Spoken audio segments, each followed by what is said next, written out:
to Radio Sputnik. Telling the untold.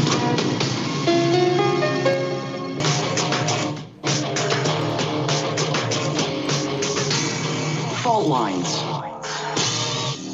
Live from the divided states of America, it is time now for another 3 hours, another show, the most disruptive show in American politics, in the politically independent corner. I am investigative radio show host Shane Stranahan. And in the left corner, I am the indefatigable, ever vigilant, the burning ember in the darkness, your political analyst, Jamarl Thomas.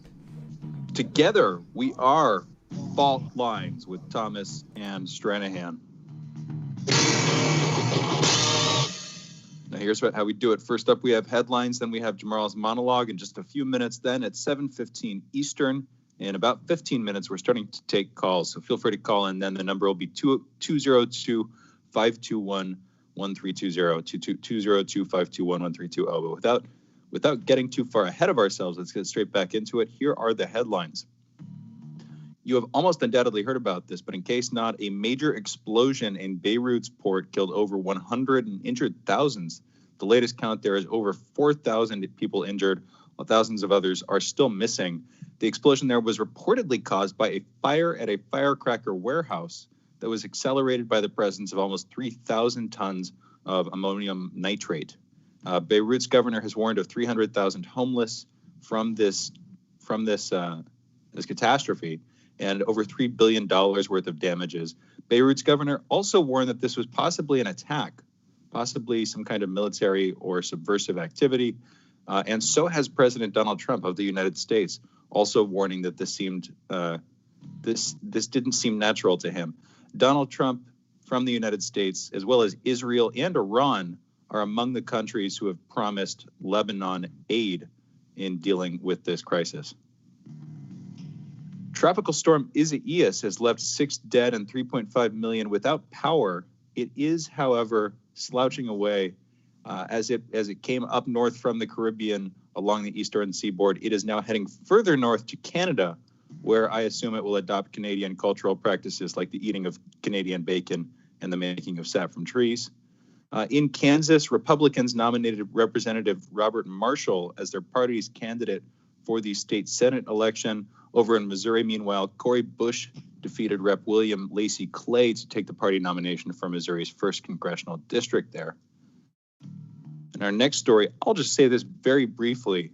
This is almost self-explanatory. Gold has hit $2,000 an ounce for the first time. So that's a big peak, and it comes amid, as far as I can.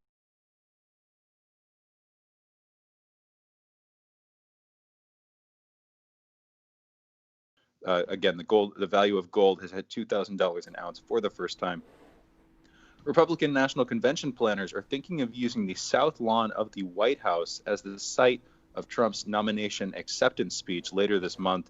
This would be a break in presidential norms. Presidents usually separate their personal affairs from the official business of the president, but of course, this will just be the latest break from norms.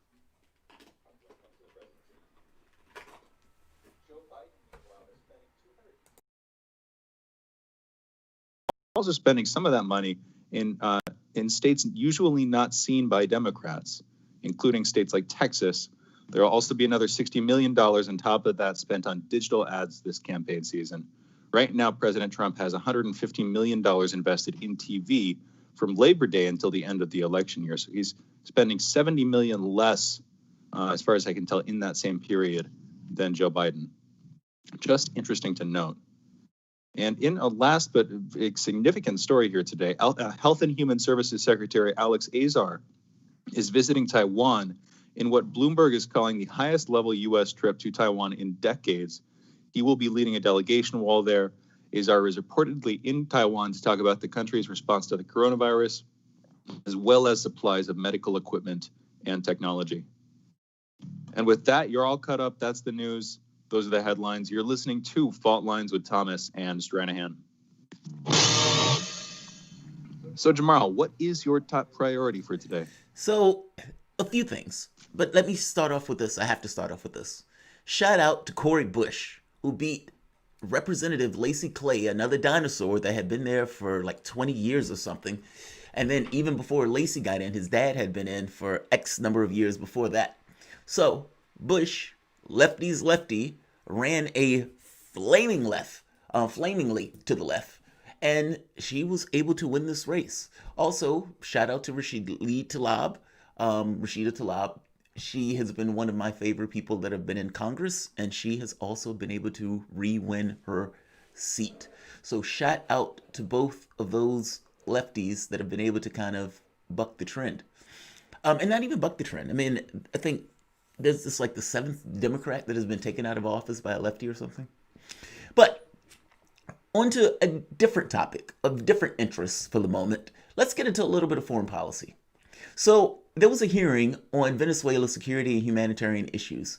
And I am always enamored, horrified, amazed at the cognitive dissonance that takes place, where you would have the U.S. would scream for 3 years that the sovereignty of this country has been usurped, that Lady Liberty, her dress was ran up by Vladimir Putin's finger, and that he just laughed as she stood there in shame. They would say this openly for 3 and 4 years, still talking about Russiagate. Even now, Adam Schiff, you get him on any random day with the drink in him, he'd be talking about Russiagate. However, despite saying that another government tried to topple the U.S. government with Facebook and Twitter ads, no laughing at that, that's true, that is what they were trying to say, that they would openly talk about toppling another government and would openly talk about it in a way that seems utterly and entirely detached from reality. This notion of America being a beacon of freedom and justice is not borne out by the evidence. So let's hear a few of these. Let's hear coup-monger Chris Murphy not liking the mistakes that were made in trying to get Maduro out of his seat. He thinks that these were embarrassing mistakes. Let's play the clip.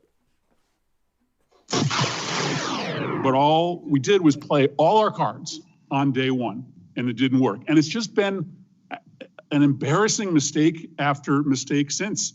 First, we thought that getting Guaido to declare himself president would be enough to topple the regime. Then we thought putting aid on the border would be enough. Then we tried to sort of construct a kind of coup in April of last year, and it blew up in our face when all the generals that were supposed to break with Maduro decided to stick with him in the end. Yes, they decided to stick with Maduro in the end, and an embarrassing mistake. But let's just be clear what he's talking about here. The mistake wasn't the fact that they were trying to do the coup. The mistake was the way that the coup was implemented. There's a distinction in that. I would look at the situation and say that the affairs of Venezuela belong to Venezuela, that it is not my business what is taking place in Venezuela and the way they run their affairs. Murphy and the other Republicans that are sitting there clearly do not believe this. Juan Guaido, a random guy that was put up as president of that country just because the United States said so. I got a call from Vladimir Putin that I am now president of the United States. With all of the protests and everything else that are going on, I have been identified to be president of this country by a foreign body. How ridiculous does that sound? And yet, that is indeed what was taking place. That is indeed what they did. Let's hear the second clip. They go further into this conversation about how Guaido was painted as an American patsy. But we just have to be clear that our Venezuela policy over the last year and a half has been an unmitigated disaster. And if we aren't honest about that, then we can't self-correct. We have to admit that our big play, recognizing Guaido right out of the gate and then moving quickly to implement sanctions, just didn't work. It didn't.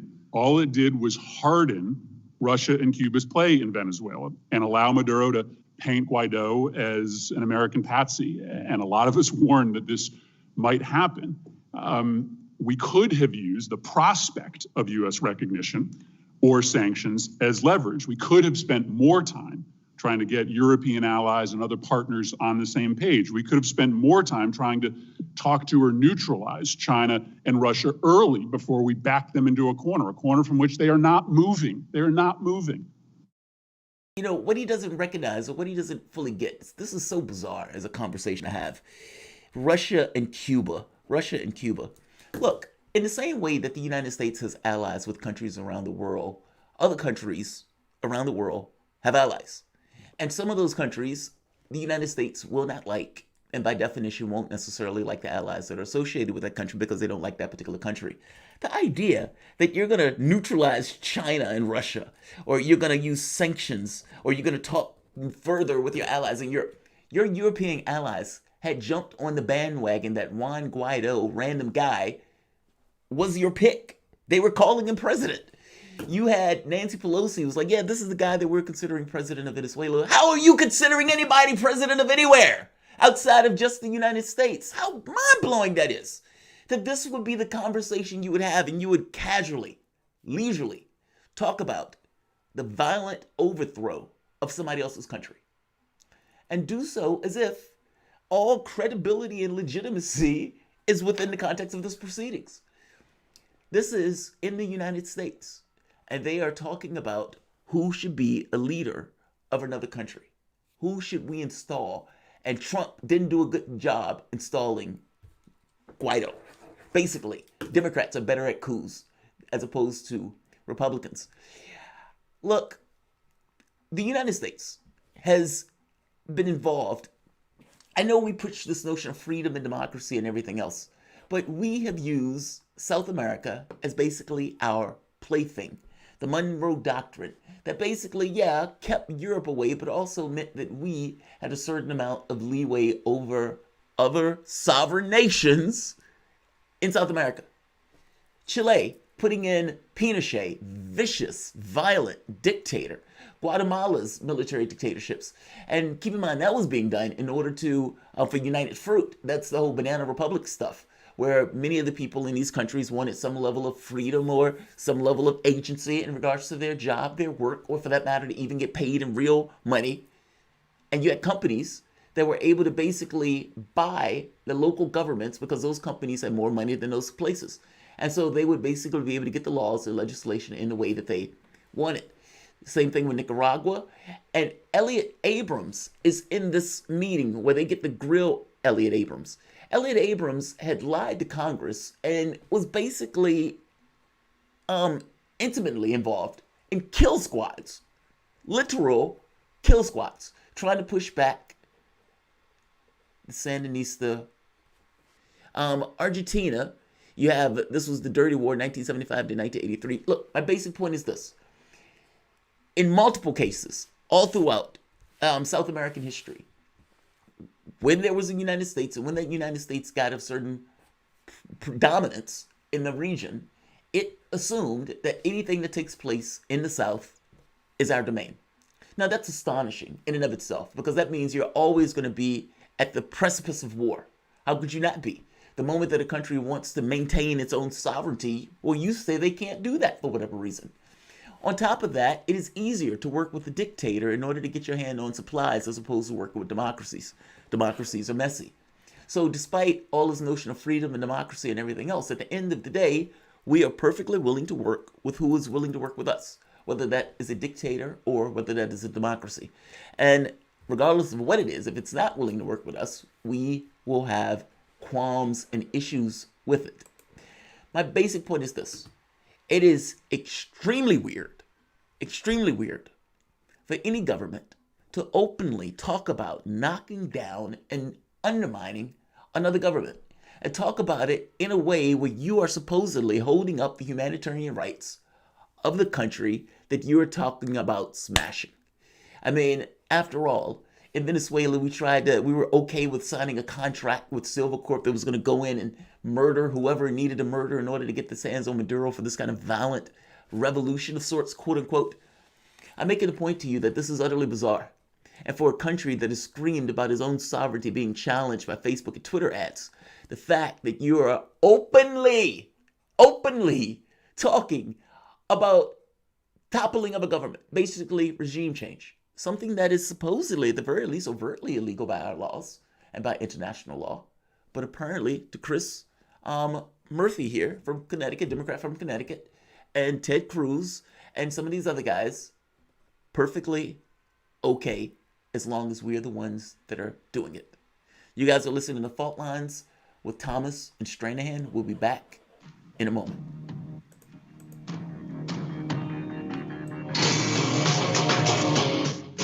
Fault Lines. Radio Sputnik. We speak your language. Find us at SputnikNews.com. Tune in every Wednesday to Loud and Clear with Brian Becker and John Kiriakou for a regular segment called Beyond Nuclear, where Brian and John discuss nuclear issues, including weapons, energy, waste, and the future of nuclear technology in the United States with Kevin Camps, the radioactive waste watchdog at the organization Beyond Nuclear. Listen on Wednesdays right here on Radio Sputnik.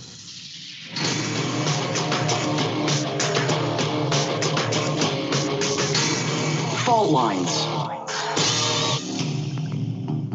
Welcome back to Fault Lines with Thomas and Stranahan. We're taking calls this segment. 202-521-1320 is the number to call. Again, 202-521-1320. If you want to listen to us, I'll go to this now. If you want to listen to us on the radio, you can. 105.5 FM and 1390 AM. That's in the D.C. area. So Arlington, Alexandria, Silver Springs, D.C. There are other options. I'll get to those in a minute. If you're in Kansas City, we're also on the radio, 102.9 FM, 104.7 FM, also 1140 AM. And then there are the other options. We're all over the place online. So if you want to listen to us on audio, we post our pre-records. We post our whole shows after the fact. We're over on Spreaker, Stitcher, iHeartRadio, Apple Music, also on Spotify. We are also on YouTube. Just do a search for Fault Lines Radio or Jamarl Thomas. Either one of those will get you to our live feed. Jamarl's feed has video. So if you just do a search for Jamarl Thomas, you'll see him with live video. The Fault Lines Radio channel does not have video right now, although we've been talking for a long time about trying to unify those in some way. Over on Twitter, twitter.com/FaultLinesRadio, you'll find Periscope right up top. And again, we're taking calls this segment, 202-521-1320. Jamarl, your monologue. It's interesting how we do that stuff with other countries, isn't it? I was thinking about this while you were talking. You're talking about our various quote unquote humanitarian interventions overseas, and I was thinking about that. It's interesting how it's become about the political system. I mean, for as long as I can remember it, it's not just a sort of general complaint about human rights. It's also underlying it is. And in a weird way, what seems to justify it on the highest levels philosophically, not actually, but in terms of the pretenses people are using, it's like this contest between different forms of political legitimacy or something like this, where it is and it has been for a long time democracy versus authoritarianism. And I've just been thinking there's a weird way in which like democracy needs to sort of reconcile itself with itself in some way. Like if you have democracy, but you also have mass propaganda, then you have a functional oligarchy. You know what I mean? And it seems like we've been in that state for most of the last century. And so there's this myth that if you bring democracy to a country, that you're suddenly going to repair it, or you're going to, the same way that if you give people education, give individual people education, and over time your society will flourish. I think there's a similar supposition that if you give people democracy, over time their society will flourish. But as far as I of all the political systems, I'm most allied with democracy, to be clear. But at the same time, if you just do that in a country, well, there are all these means you have to do to overthrow the current system, and that destabilizes things, and that means that the democracy you're creating is going to be inherently unstable on the other side. But also, we just need to face the facts. I mean, if you have a mass propagandistic society, if you have government ownership of the means of expression, there are just all these other kind of hidden conflicts that we don't talk about when we're pimping that package. What do you take? What's your take? Pimping the package. I love that. Pimping that package. So I think there's a few things.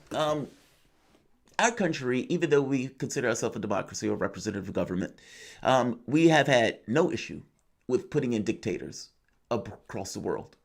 And even though the package, like you said, is freedom and democracy and everything else, that's not really what's being sold. I mean, if you think of the countries that the United States was allied with, let's say back in the 60s or 70s or whatever, these guys were dictators, full-blown dictators. And it wasn't an issue that the U.S. had to resolve. The United States was perfectly okay with those countries being that way. In some cases, helped to get them to be that way by knocking over those countries. If we're talking about Venezuela, it is not our business what kind of system the country uses. And to be honest, it even hardens the system when you're going after it with attacks in these ways. Meaning, if a random country comes back and says, all right, from here on out, Nancy Pelosi is the president of the United States, how would the United States regard that? How would even the population of the United States regard that? Even people who might hate Trump wouldn't necessarily take that all that kindly if they really did indeed believe that the country who we were talking about had the capacity to try to knock over the government of that country. We also it's almost as if we think those aren't real governments and that the people who live there don't necessarily love their country, or that the people who live there would be okay with having a lot of people die in order to flip it over to something that is basically subordinate to us. I don't know. It's like, I don't know what is in our head on this stuff. It's the weirdest thing in the world in the way we talk about how we would get really up in arms that somebody would have the temerity to put Facebook and Twitter ads in the United States, but casually talk about this as if it's the most rational, reasonable thing in the world to knock over another government. It's bizarre. Yeah, it's terrible. It is bizarre. Bizarre is the right word for it. And by the way, you said something else, legitimacy of the government. What makes a government legitimate or what makes it illegitimate? Look, there is no bias in our universe towards democracy or some kind of autocratic system or anything else. We pick democracy because that allows us supposedly with some level of say-so in our political affairs or the political affairs of the nation. It's the thing that we say give our government legitimacy because it's chosen by the public. But there's no cosmic reason that it has to be that way, nor is there any kind of cosmic reason that the public would even choose for it to be that way. They may choose something else, and they may be okay with that choice of that, whatever that something else is. It is not for this country to impose almost unilaterally the government that we think that is in our best interest for the other country. That's I can't even believe the argument needs to be made. No, it's true. Especially, I mean, it's interesting. We've got a caller, so I want to go to Reef in just a second. And by the way, we are taking calls 202-521-1320, 202-521-1320. But a quick comment on that. I mean, another side of the sort of managed democracy thing where you use the tools of propaganda or you use the administrative state to try to incentivize certain opinions or different things, which can happen in any number of countries and happens all the time. But, on issues large and small. And in some sense, that's just part of the nation building process where countries can do that kind of thing. That's within the bounds of what countries can do. But part of what we do, of course, is when we're overthrowing other countries, we usually there's a coup, but that coup is preceded usually, as far as I can tell, in most cases, by decades of us trying to spread our message. And again, there's nothing illegal, there's nothing even immoral necessarily about this, but I think it's good to look at the stuff in a package. If what we're doing with another country is we're going there, we're either funding or we're directly promoting advocacy for certain positions, we're sort of subtly, culturally reframing things and changing things. And then we're destabilizing the government. That usually happens as a flashpoint. You can see that with the Euromaidan, just to take that one example, but you were going over a whole bunch of others earlier. Then you destabilize the government. You impose some new quote unquote democracy or some new political system generally. And what you've done is you sort of reshaped things slowly and then imposed a crisis that allows you to very quickly change things. And pretty quickly what you get is what you want with things falling into place. At least it seems that way for a little while, where you have a new society with different cultural perspective. The problem, I think, is that there are always going to be these intransigent elements in a society that don't want to change, that don't like what you were doing. And usually those are the majority of the people that live there, So whatever influence you have or you think you have as a nation trying to do this stuff, I think you're going to undercut yourself in the long run. Not that they're listening to me. Yeah. Not that They they're should be, listening to me Shane. individually. They should be. They should be. Hey, man, let's go to... what you're saying is right. Yeah. Thank you. No. Thank you. Let's go to calls. They're taking calls 202-521-1320. We have Tarif calling in from New Orleans. Tarif, we hadn't heard from you in the first couple of minutes there. You are by far our most loyal caller. Thank you for calling in again, Tarif. How's it going? What's going on? how y'all doing, gentlemen? I have like 5 comments, but they're gonna be quick. I like first of all, I like to retract what I said Monday because I'm not a doctor. I really don't know what's going on with Joe Biden. I just got caught up with the rumor mill about him, so I like to retract what I said Monday. The FBI raid downtown Cleveland Center building tied to Ukrainian oligarch Igor Kalalisky. That happened yesterday. Wait. Say that again. You're breaking up slightly. Say that one more time, Raheem. I'm sorry. Not Raheem. Raheem. Sharif.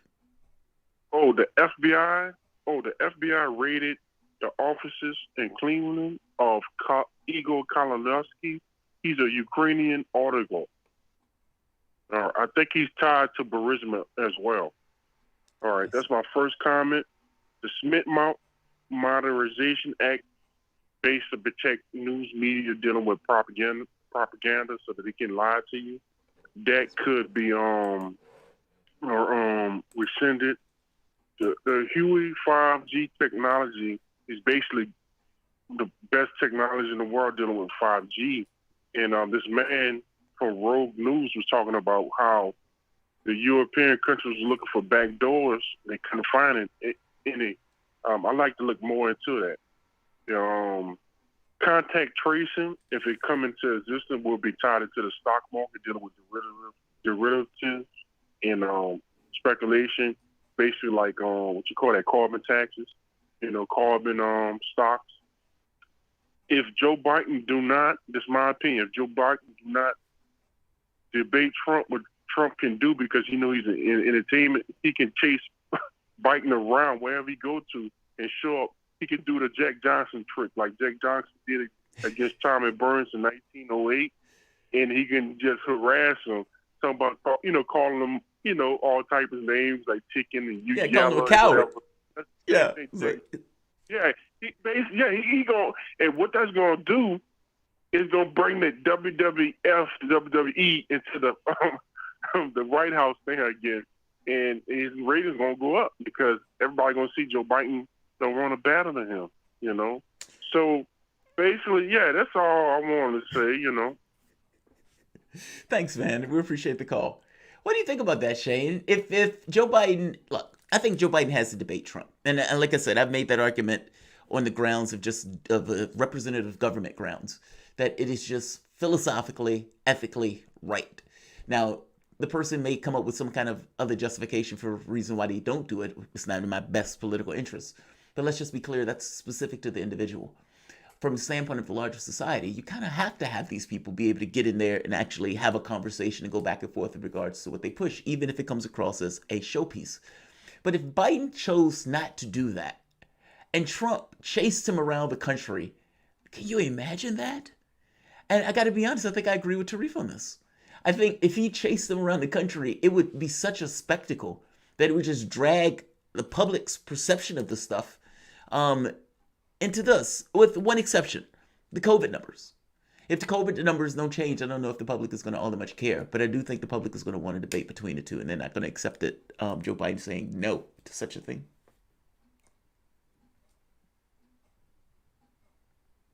All right, so let's do this. Let's take an early break, maybe a minute beforehand, and we'll be back in a moment. You guys are listening to Fault Lines with Thomas and Stranahan. Be back momentarily. Fault Lines. You're listening to Radio Sputnik. Yo! So Sean, what do you want to talk about today? Well, Bob, that's easy. I want to talk about the need to stop the development of self-driving cars. Again, Sean, you're driving me nuts. I think the self-driving car thing's already out of the gate. No, it's never too late. See, now the leading experts in the field, I mean, just pick one, whichever one, leading experts have repeatedly warned us about the dangers of artificial intelligence.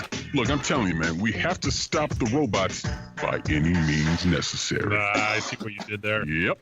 Tune into our show By Any Means Necessary daily from 2 to 4 p.m. Eastern Time on Radio Sputnik. And don't forget to call in at 3:20 p.m. to our studio number 202-521-1320. And if you miss us live, check us out on SputnikNews.com, Spreaker, iTunes, iHeartRadio, Spotify, or wherever you listen to podcasts to stay up to date on the latest political, social, and economic movements shaping the world around us.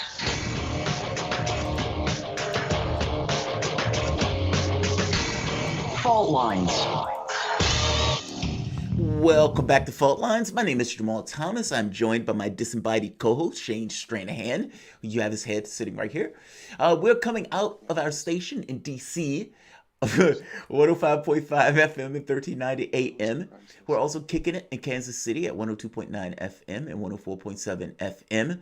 If you guys are digging what Shane and I are putting down, definitely give us a like, share the content, whatever platform you're listening to us on, and you can always get involved in the conversation by a like, a share, a chat, or for that matter, a call. 202-521-1320. That is 202-521-1320.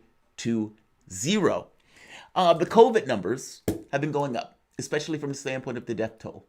Donald Trump has been trying to explain this entirely as a factor of testing. Oh, we've been doing all of this testing. But as the Axios reporter was able to kind of nail Trump down on this point, it goes beyond just the testing buddy. It goes into the deaths, the ICUs, the hospitalizations, etc., etc. There's been a lot of talk about herd immunity. There's been a lot of talk about vaccines. So let's get into a conversation on all of that stuff. Joining us is Dr. Michael Kogan. He's medical director at George Washington Center for Integrative Medicine, associate professor of medicine at George Washington University, and founder and executive director of the AIM Health Institute, a Washington, D.C. based nonprofit delivering integrative services to the undeserved. Dr. Kogan, welcome to the show. Thank you. Happy to be here. And just to be clear, that's underserved, not undeserved. That's a big difference in those things. So, Dr. Kogan, one of the interesting things that has been coming up has been this conversation about sending people back to school, or sending kids back to school, and whether or not kids are as susceptible to the illness as adults, and whether or not this will be one of those vector points for allowing this to basically expand, whether the kids themselves may not necessarily be overtly symptomatic, is almost secondary to whether or not the people who teach those kids or who work as a janitorial staff. And yeah, let's be honest, even in many cases, some of these kids will get ill in this process. What do you have to say about this? I mean, Fauci himself said he wanted these kids to get back to school. So is it safe for the kids to go back to school? Are people like me overly concerned about nothing in this?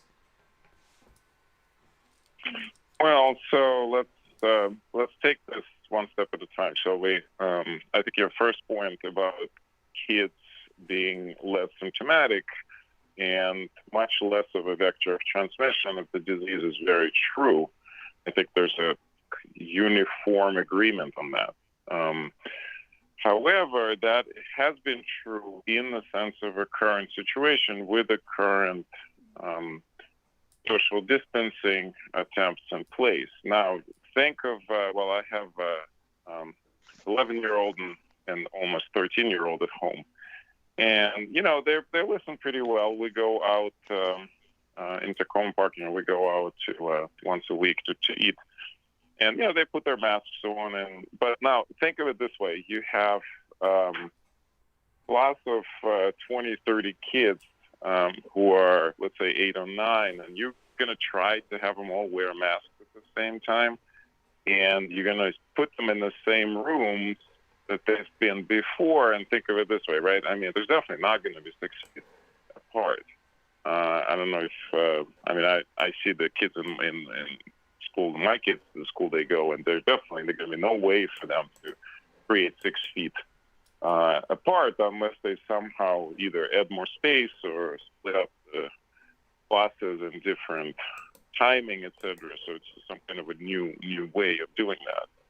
So that's one hurdle, that if it's too open and they are to follow correct current 6 feet rule, it's going to be a lot more difficult. That's pretty clear. So I think that may be why most of the area school currently, at least, that we're not going to keep the schools open until the next semester, until end of the year. I think in some ways I agree with that. It's playing safe and hoping that they will be able, at least temporarily, to provide some form of online education. I think the bigger question is not even that. I think that's doable. But the bigger question is, so now all these kids are going to be at home, and what are the parents going to do?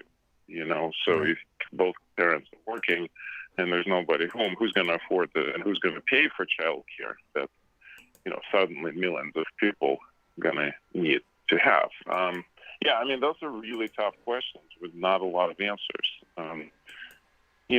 Is it should we just simply say, well, okay, fine, let's not have any older teachers go to school and allow only younger teachers and take a risk and get everybody infected in the process? Well, it's a risk that we need to calculate, and there has to be very specific guidance on this, which I haven't seen. I haven't seen anybody trying to model this and say, well, if we open the schools, this is what's going to happen. If we keep them closed, this is what's going to happen. And there's a lot of hard feelings back and forth. A lot of people are basically saying, this is the fact that kids are staying at home is going to kill us. No, it's not going to kill us if there's a way of financially allow for this to occur. Is it going to somehow dramatically hurt kids' education? That's also not clear. Most of the universities at this point are transitioning to some kind of a hybrid model, and that may be where the schools should also go. That if I were to express a opinion, I'd say maybe there has to be some kind of a hybrid model, understanding that kids will not be able to be in school full-time the way it used to be, but they will go to school for a couple hours a day in some format, and classes will be a lot smaller. They'll have a lot more space. They'll be organized in a much safer way.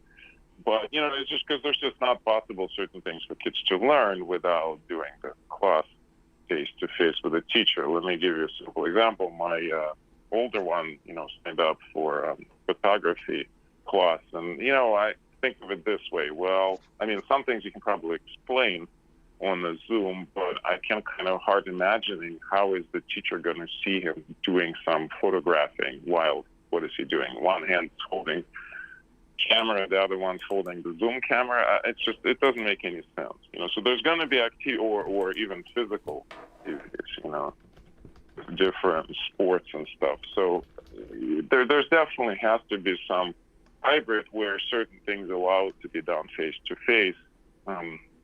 I think the decision to close everything was done more in line with let's play it safe, and while we're figuring out how to do mostly things online, we'll have to see if it's going to work or not. I'm skeptical. Let me ask you this, Dr. Kogan.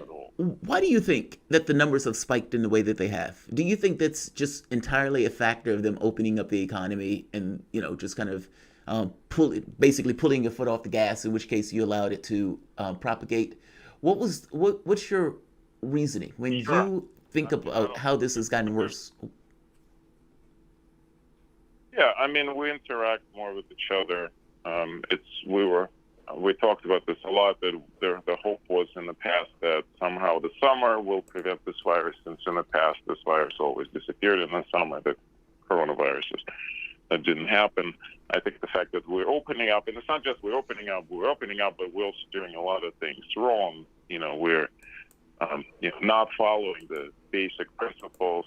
There's been a number of large gatherings. Everybody knows about this. So, there's a lot of things that people simply ignore, and then we're paying price for it. I think the other issues are related more to the fact that even though our care is improving, but we still don't have a vaccine, which I know when you talk about it, and we also don't have an effective treatment that somehow can decrease the transmissibility. We don't have any preventive methods. I don't think there's any other specific explanation. I think some people who are proposing that somehow we're doing more tests is totally wrong. We're not doing more tests.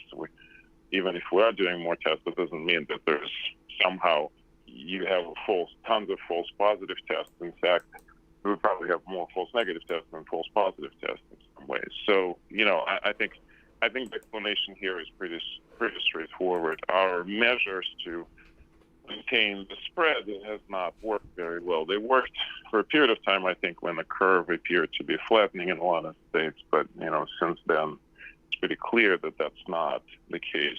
And it also seems to be the case all over the world, not just here, not just locally in the U.S. and locally in our backyard, but it's everywhere. Dr. Kogan, actually, quick question following up on the vaccine. What do you think is the timeline for the arrival of that? I mean, that's the question everybody's asking. Of course, Trump just yesterday said he thinks we may have it far in advance of the end of the year. Until he said that, I heard estimates late 2020 at the very earliest, but most likely 2021 onward. What do you think is the reality here?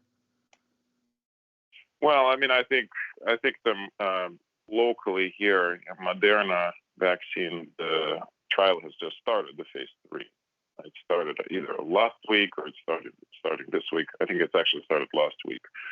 And by the way, our listeners, if they really want to get into the trial and have a chance of getting a vaccine 50-50, because it's a placebo trial, then they can go ahead and find sites here in DC area and try to get it. So, I mean, how long the trial will run, I think that's the question that everybody should be asking. They have to recruit a lot of patients. Our hospital, our system, George Washington University, is part of the trial, and they're going to try to get 500 patients in the trial, and they, asking for help. So I think we also need to play, we need to try to support the trial. The faster the trial to finish, the faster the trial will run, the faster we'll have the data. Now, we don't know whether they'll be able to finish the trial early. That's a big question. I think a lot of people are hoping that if vaccine is very effective, they'll have a capacity to stop the trial early if it's obvious that there's no side effects and that vaccination works. But, we can't, it's not guaranteed. Trials like this are always slowed down by the recruitment. Yes, we're hoping that in this situation, given the possible severity of illness, that the recruitment is going to be easier. But, there's a lot of hard feelings about vaccine. I see things on the Facebook, even among my close friends, they're saying, vaccine for my dead body kind of thing. I'm kind of in the back of my mind thinking, well, that may be actually true here. And, it's kind of depends on what we as a society put into it. Now, the good news is that that's not the only vaccine. So if this one fails, there are others coming as well. There are other trials that are also starting. But how quickly, that's a hard question. I think the estimates of early 2021 to me sound right. I'm not basing this on anything specific data-wise. I'm just basing it on how typically what the length of the high-quality double-blind randomized trial is, even when you have many sites recruiting at the same time to spread the number of people needed at each site to be recruited to be less.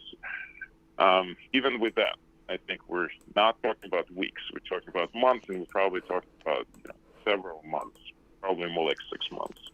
And they're not going to authorize that until it's been shown to be effective. Okay, very, very quick question here. We only have about 30 seconds, maybe a minute before we've got to wrap for the break. I just wanted to check in. I've heard this term challenge trials, basically this idea of infecting people with COVID and then trying to implement a vaccine. That's nothing that's happening, to be clear, right? Or is that something that people are actually doing? And just broadly, could you explain what challenge trials are? Yeah, I mean, I don't think that's happening.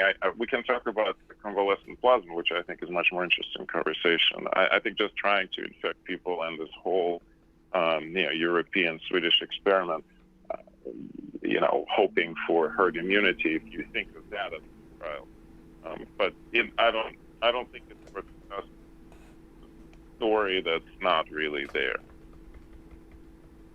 Okay, all right, fair enough. That was the voice of Dr. Mikhail Kogan. We will be back with him in just a second. He's the medical director at the George Washington Center for Integrative Medicine. We're going into a break. You're listening to Fault Lines with Thomas and Stranahan. Be back in a minute.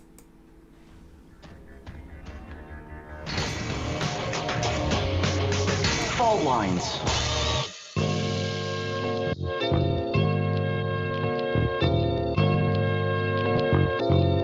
What's the most important hour of the day? It's the Critical Hour with Dr. Wilmer Leon. On this show, we don't just deliver the latest headlines. we divide the real from the fake. Tune in to hear from some of the most brilliant political minds of today, get in-depth news and analysis that goes beyond the surface and digs straight into the details. Set your clock to the critical hour for a news perspective unlike any of those other guys. Tune in to the Critical Hour with Dr. Wilmer Leon, weekdays 6 to 7 p.m. Eastern, and catch us on Facebook Live. You're listening to Radio Sputnik.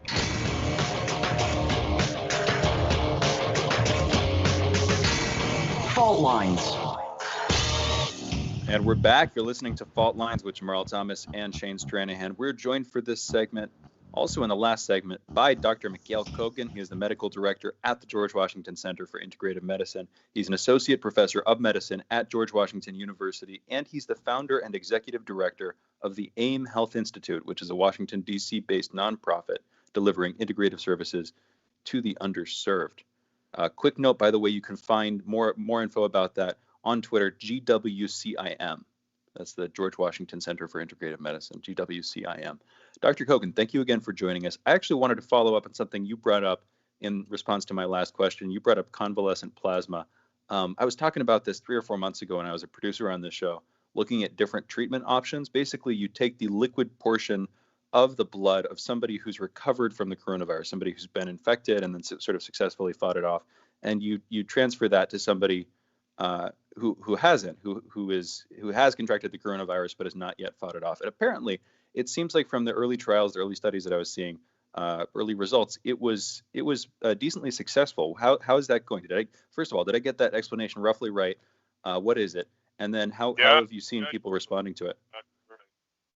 Yeah, that's exactly right. I mean, you take the blood sample from somebody who's recovered, you purify it, you make sure that it doesn't contain any immunogenic molecules that can cause side effects in patients, and then you inject it, infuse it into someone who has the active illness, who's not doing well. So, I mean, we were hopeful for that method early on. It sounded like it made a lot of sense. The person who's recovered is supposed to develop antibodies, so you're basically just infusing those antibodies into somebody who's ill. Unfortunately, it doesn't seem like it's working. There's been a trial that's just been published. We're talking about days here. A couple of days ago from China as a multi-center trial from different locations. They didn't have a lot of patients, but they had enough to basically conclude it doesn't seem to be effective. They didn't see a lot of side effects, but they also didn't really see improvement in mortality. So unfortunately, I think the convalescent plasma is gradually going out of favor. I think there's still centers that are using this in a sort of what we can describe as compassionate care cases where they've tried everything, patient keeps getting worse, and they just have nothing else to offer, so they could try something. I think that's quite reasonable. Otherwise, patient is not recovering, so you have to keep at least thinking of things like this. But unfortunately, it's definitely not going to be edited as something proven to be effective, let's say, in contrast to remdesivir and steroids and probably blood thinners, although even though everybody's using them, I think the randomized data on blood thinners is not quite there yet.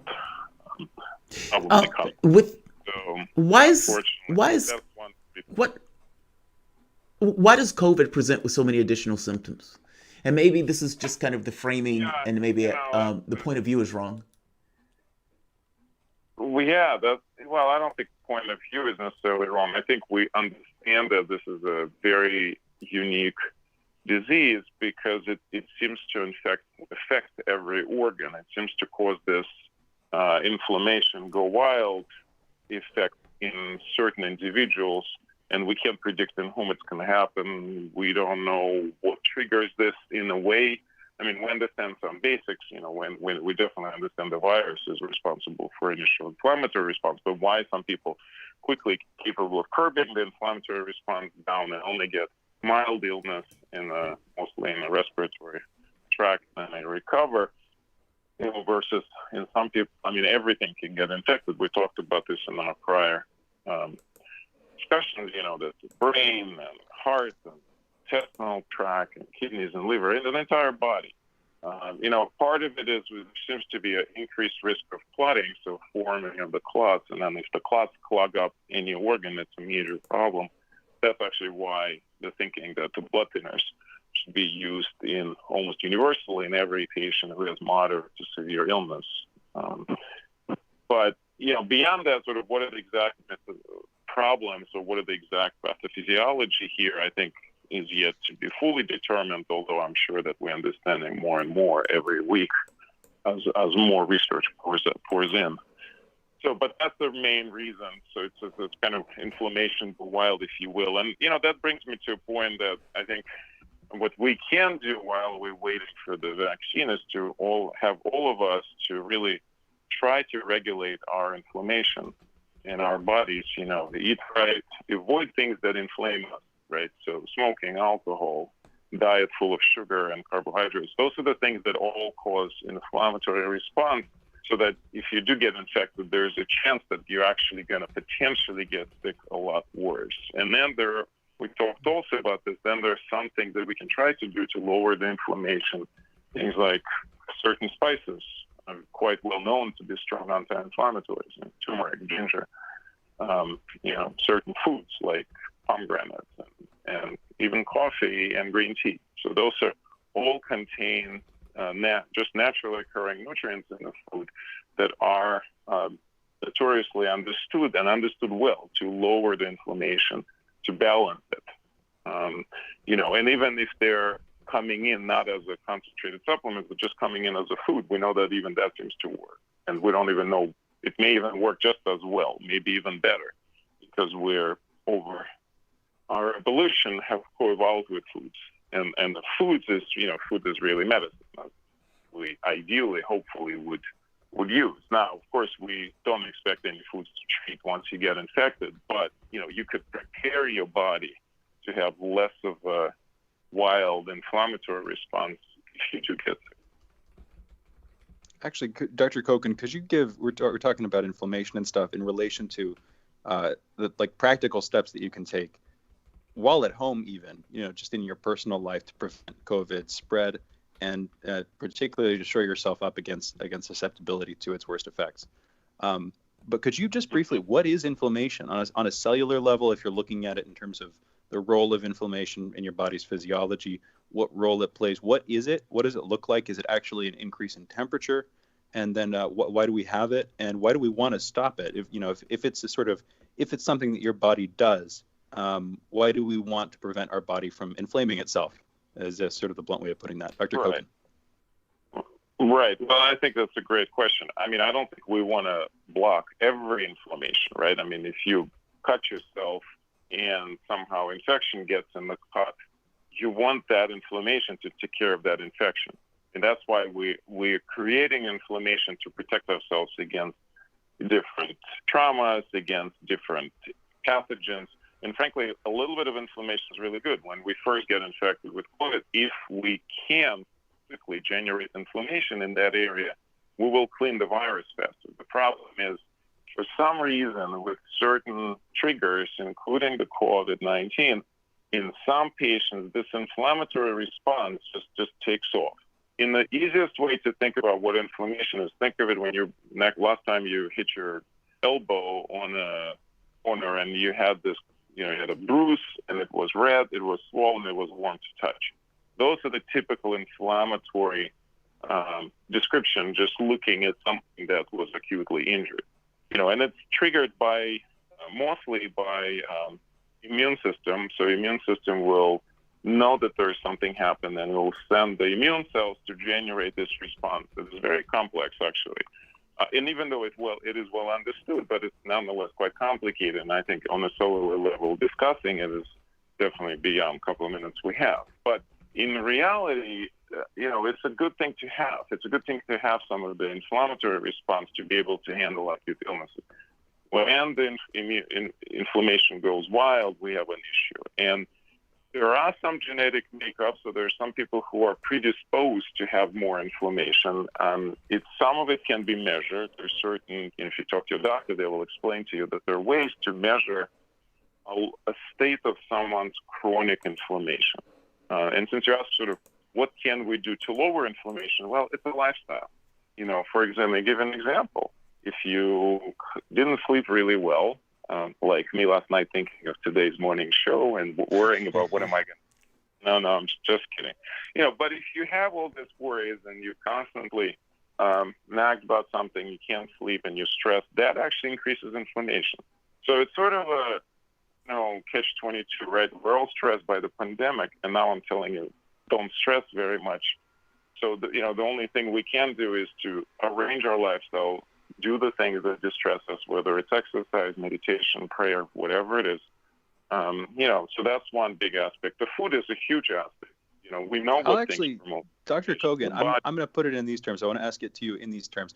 If you're looking at how people are spending their time and how they could be spending their time, almost like a portfolio of activities where you have wearing masks and worrying about masks, some bundle of that, thinking about the vaccine, focusing on your diet, trying to exercise, going out on walks, staying home, watching movies. Where do you think people are getting that distribution wrong, and where do you think people should be trying to, gently reorient themselves in order to get the best, panoply of different kinds of health? Where do you think people should focus on this stuff?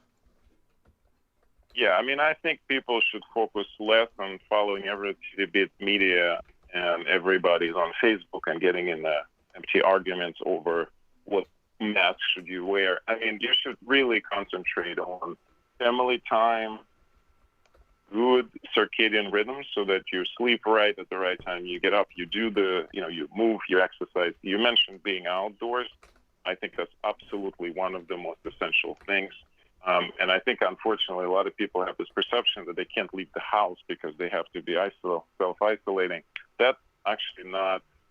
I think that's one of the possibly largest harms. I think being outdoors, moving outdoors, interacting with nature is really critical and it's critical for balancing our inflammatory response. We know that.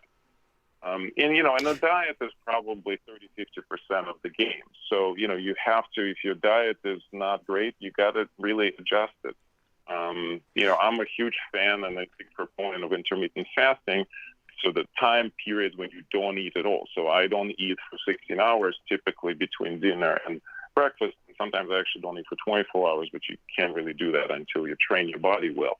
That seems to also regulate some of the inflammatory responses. It helps you to not gain weight. Gaining of weight is strongly associated with increased inflammation. So we know some of these factors really well, but we also know that unfortunately when we stress, we tend to do worse with our lifestyle. We all Dr. have our Kogan, weakness. answer something for me, because we know certain things or certain lifestyle choices, like you said, create inflammation or create certain disease conditions, especially from the standpoint of a kid growing up to be an adult, and in certain communities. Why isn't that more explained, or why isn't that more paid attention to? Meaning when kids are growing up and the things that they have to encounter, as they're growing up in their lunchrooms and those type of things, in the food, whatever. Food, as you say, is a drug. And yet we don't necessarily use it for that. We use it entirely for the point of entertainment. Why don't you believe, or why has our society, or how has our society gotten to this kind of weird organization where food is only looked at as an entertainment, even for kids? They have like pizza in the lunchroom or fish sticks. Yeah, unfortunately, I think we have forgotten that food is medicine. We've forgotten how to eat to keep ourselves healthy. If I ask you, when you get general cold, not the COVID, how do you change your diet to address it? Like, do you know what herbs are going to help you? Do you know how, what? No, most of us are totally clueless, right? We don't know. And 1 minute. Our society takes food as a commodity. And, we walk into a restaurant, we walk into the store, we always have access to it. We don't have our parents, our grandparents, many of them had periods where they were, they didn't eat, and they were taught from the early childhood how to preserve foods, how to interact with the places where we grow the food, how to get it on the table, how to cook it. I hope we can get back to that. Sadly, we've got to leave it here, but I really hope we can get back to that place. We were joined for this segment and the last by Dr. Mikhail Gogin. He's the founder and executive director of the AIM Health Institute in Washington, D.C. We'll be back in another minute with another great 2 hours. Thank you again, Dr. Kogan. You're listening to Fault Lines with Thomas and Stranahan.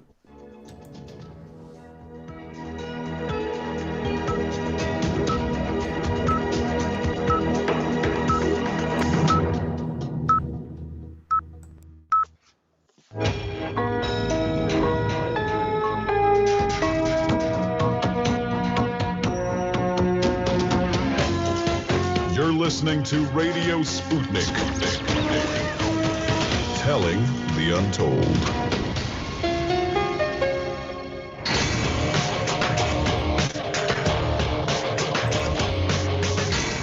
Fault lines. Live from the divided states of America, welcome to your daily inoculation for propaganda. In the left corner, I am the indefatigable, the ever-vigilant, the last antibody to a sick and seizing political system, your political analyst, Jamarl Thomas. And floating on a cloud above a remote corner of the Tibetan Plateau, I am investigative radio show host, Shane Stranahan. You guys are listening to Fault Lines with Thomas and Stranahan. All right, let's get to the headlines. In the news, nurse and progressive activist Cori Bush dragged 10-term Representative Lacy Clay to the woodshed, bellowing and screaming in the night. Clay, who has represented the district since 2000, for the 32 years before that, his dad, Bill Clay, held that office. More interesting, and I would even make the point of necessary, is that Clay becomes the 7th incumbent to lose renomination this election cycle. Wow. A major explosion in Beirut's port killed over 100 and injured thousands. Latest count is over 4,000, while 1,000 others are still missing. The explosion was reportedly caused by fire at the firecracker warehouse that was accelerated by the presence of almost 3,000 tons of ammonium nitrate. Beirut's government has warned 300,000 homeless and $3 billion in damages, and Beirut's governor has also warned that this was possibly an attack. And for that matter, so has President Donald Trump. Israel, the United States, and Iran are among the countries who have promised Lebanon's aid. Israel is promising Lebanon aid. That's amazing. Tropical storm Isaias, I'm pronouncing that poorly, I apologize, but I think it's Isaias, has left 6 dead and 3.5 million without power as it slung its way from the Caribbean along the eastern seaboard. It is now heading further north to Canada, where it will adopt Canadian cultural practices like eating circular bacon, or for that matter, sap from a tree. Very nice. In Kansas, Republican-nominated Representative Robert Marshall as the party's candidate for the state's Senate election. Over in Missouri, Cori Bush defeated Representative Lacy Clay to take the party's nomination for Missouri's 1st congressional district. I just wanted to add a little emphasis on that one. Gold has hit 2,000 an ounce for the first time ever. Obvious reasons, the economy is under threat. Republican National Convention planners are thinking of using the South Lawn of the White House as a site for Trump's nomination acceptance speech later this month. This would be a break from presidential norms, as presidents usually separate the official business of the president from the personal affairs. Joe Biden is spending $220 million on TV ads, including in states like Texas, as well as another $60 million in digital ads. Right now, Donald Trump has $150 million invested in TV from Labor Day until the end of election year. Health and Human Services Secretary Alex Azar is visiting Taiwan in what Bloomberg is calling the highest level U.S. trip to Taiwan in decades. He will be leading a delegation while there. Azar is reportedly in Taiwan to talk about the country's responses to the coronavirus, as well as supplies of medical equipment and technology. And last, yesterday the FBI raided the offices of Optima Management Group, a company connected with the Ukrainian billionaire business oligarch Igor Komelnitsky. Federal authorities have been conducting a wide-ranging probe into Igor Komelnitsky over the last recent weeks. Those are your headlines. You're up to date. You're listening to Fault Lines with Thomas and Stranahan. So there are a few of these that are really, really interesting. The Republican National Convention putting that on the White House line, that's a problem. That's a fail for me. So the government is a thing unto itself. If you are, let's say, a president or some kind of candidate or representative that is running for a particular office, whether that's a Democrat or, Republican, you have a responsibility as a candidate and you have a responsibility when you're in the office as a representative. But there's a difference in those things. Meaning, it's one thing to be the driver of a bus, it's another thing to be the bus itself. The government is not necessarily owned by any of the political parties. So it seems to be a fail for me that you would use the government's building, the White House, that is not owned by Republicans or Democrats, to use for the Republican convention for the nomination. That is massively problematic for me, and it creates this kind of oddity, as if the people who are in power doesn't necessarily know that there's a distinction between the government and the functions of that government versus their party. And maybe, honestly, this is maybe where much of the problem comes in. Ultimately, you have political actors who care more about their own political ambitions or the ambitions of their party as opposed to the higher issue of the country. And putting this at the White House is just somewhat of another nod to that very basic point that they don't seem to understand the difference between their aspirations and their needs, specifically individual to them, versus the needs of the population that may actually not be in their own individual best interests, but that of the country itself. It's a fail for me to have this on the White House lawn. What do you think about it, Shane? Am I being too overblown in this? Or, yeah, it's perfectly okay for them to have it in the White House because these are odd circumstances with COVID-19. Or, no, it's not that big of a deal one way or the other. I don't think it's that big of a deal one way or the other. I think that there is, the biggest thing here is precedent, the idea that there is a norm that you're breaking and that there's a slippery slope argument you can make about, carrying on that kind of trend. Kind of a cultural precedent sort of thing. But in terms of, I don't think they're arrogating the White House for the Republican Party. I think it's just Trump would be giving his speech from the lawn there, So from his perspective, it's a pretty reasonable. Doing it from home, which is, as far as I can tell, basically what he'd be doing. That's about as social distancey as you can get. So from that perspective, I completely understand this. And I'm guessing there'll be some congregation there, but probably not too large of one. That's the hope, at least.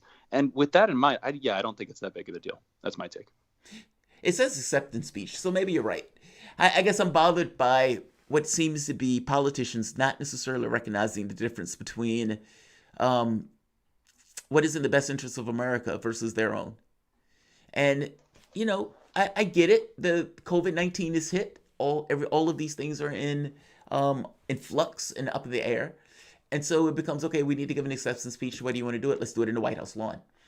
I guess I just think, as a candidate, Donald Trump is a bystander in this process in an odd way. I mean, yes, he's running in the race. But at the end of the day, Joe Biden and Donald Trump has to descend from, the elites of the presidency in order to get into the political fisticuffs of running in an election where he could be pulled out of his seat. The optics of doing that from the White House is a little weird to me. But again, this is subjective. Maybe a little bit. So, but again, yeah. Biden's been in Congress for a long. Trump had barely stepped foot in Washington, and Biden's been there for 40-something years at this point. Again, vice president recently, really prominent player, and arguably because he's the establishment pick here, definitely unlike Trump. I don't think it's, there's often, you were bringing up the idea of Trump sort of punching down in a weird way. Not that he's, it's not about any comment that he's making, but it's just about the power relationship. I don't know that holds. Yeah. People might use that argument rhetorically in the media, particularly, but Biden's an establishment dude. He's pretty high up there. Arguably, he's more powerful than Trump in some senses politically in terms of his influence, certainly, his connections, and just the idea of Biden as an emblem, but also as an agent of the political state. If he's just a figurehead there, then really what it is Trump versus some fraction of the establishment. In a weird way, that's another kind of contest that I don't think we're used to thinking in terms of. It's a person versus the system. I think if Trump actually, I'm going to pivot on that. If Trump can make that a part of his platform in some sense, that you're not voting for Biden, if people who are voting for Biden, like you've said on the air, and it's like polling reveals, people who are voting for Biden aren't voting for Biden, they're voting against Trump in favor of some status quo. If Trump can frame it in those terms, it's just an extension of his first campaign, trying to make America great again by going up against the establishment in the swamp. So in a weird way, it's sort of set up for that. Optically, some people in the media could make the argument you were making, but my view of it is it's a little bit more equal than that. If anything, it might be unequal in the opposite direction. So, okay, I see what you mean. Now, let me just be specific. I don't mean it from the standpoint of, think of it like Mitt Romney and Barack Obama. Any president, for the entire time that they were president, usually have people just saying yes to them. It's a yes man thing. It's not the easiest thing in the world to find somebody who tells the president no. Oftentimes they give them a yes and caveats and all this other stuff. I don't mean necessarily that there's a power differential as Trump and Biden as human beings, as people. What I mean is to be in the role of the president, it endows you with all of these powers and abilities that are in the context of our system. And when you're running as a candidate, you to some degree have to give that up in order to descend and to fight in a race. Yes. That's what I mean by that. Kind of like the Black Panther with stuff, the White House particularly. where Black Panther had right. Where he had to give 100%. up the mantle. So that's all I meant by that. I didn't mean necessarily that one was like stronger politically. No, I didn't mean it that way. I just meant that they have to give up the powers to fight as people in order to regain the powers of the presidency. That's all I meant by that. And that's totally, that's totally appropriate. I think that's totally an appropriate response. And that really gets to the core of the sort of norm aspect of this, where really it's just about using the presidential property, which should be reserved for the office of the presidency and of the president, responsibilities delegated thereto or whatever. Exactly. Using that for your own personal gain. I get that argument totally. My exception to that would be that this is a crisis, but I can hear that argument. I get that. Yeah, like I said, it's subjective, right? Like I don't take it as God himself would say this is improper. No, I don't take it that way. I don't take it as a historical lens. But I do think it's a little weird. But again, we're in kind of a weird political season. Another thing I want to talk about, gold hitting 2,000. That's amazing. Like that basically means that people are looking at your economic system and saying, we have no trust in this.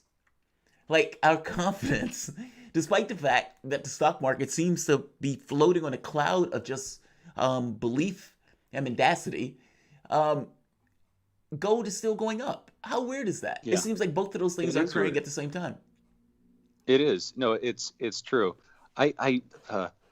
Yes. So gold is two sets of responses here. Yeah, gold is going up. Silver was also going up. Silver actually had a sharper increase, but the numbers are like $25 an ounce instead of $2,000 an ounce. So as far as the metals go, it's certainly less of a spectacle, but both of those are going up. Bitcoin and Ethereum, so the two like more prominent cryptocurrencies that I would focus on, those have both been seeing gains over the last month. So in terms of the, these alternatives to the fiat dollar, the value of those is going up. But I also can't help but wonder, and this is the problem, I think, in some sense with the way the market works right now, arguably has for a lot longer, is, you can also control in some sense, I don't know the inner workings too well, but you can control the values of assets by investing in them and, taking out your investments and by other means too. Yes. And I just worry that these things that we're taking as signals might be artificial. I'm worried that like there are other plays here. And that's just the general worry that I bring to this stuff. So I try to take this with a grain of salt, because who actually knows what the significance of this is? This could be like an early wave that somebody's using to try to make money on a larger scale. Wait, you need to explain that, because the audience may not know what you mean. What you're saying is the people, when they're big term players, like huge amounts of cash, and they would either take money out or put money in, and it would move the market just because they do it. Exactly. Yeah. So somebody may have bought gold at an earlier time with the idea of selling it by raising the value in some other ways that I don't know about. But I just try to take market signals on this level with a grain of salt, because I just know that I don't know some stuff, but I know that there are shenanigans going on. You know what I mean? So that's the sort of second blanket response, where we're going to be interviewing Marshall Auerbach at 8:30. So in about 15 minutes here. We're talking with him about this, I'm sure, as well as some other stuff. We'll talk to him about it, see what the reality there is. But yeah, the fact that Bitcoin and Ethereum are going up makes me wish I'd bought into Bitcoin when I first found out about it in like 2013 or whatever. And I was kind of a Luddite at the time and sort of steered away. But anyway, you hear about those crypto millionaires and the thought always becomes, hey, I could have become one. Although would that have actually been better for my soul? I don't know, man. I said for your soul, would have been better for my soul. I like that, because I like that. Let's take a break. We might want to talk about what's better or what's good for the soul. You guys are listening to Fault Lines with Thomas and Stranahan. We'll be back in a moment.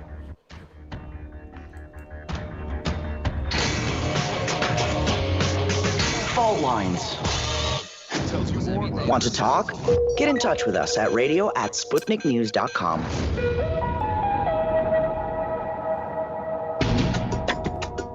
Epidemics and pandemics could kill millions of people, and they actually did. Centuries ago, deadly outbreaks called the Black Death, the Plague of Justinian, and the Spanish flu ravaged countries, empires, and whole continents. Some of these diseases are still present around the globe. Others have become a thing of the past. Discover how these ancient and not so distant outbreaks from previous centuries differ from modern-day SARS, MERS, and coronavirus pandemics. Listen to our new series, Outbreak, the deadliest epidemics in human history, this week on Radio Sputnik.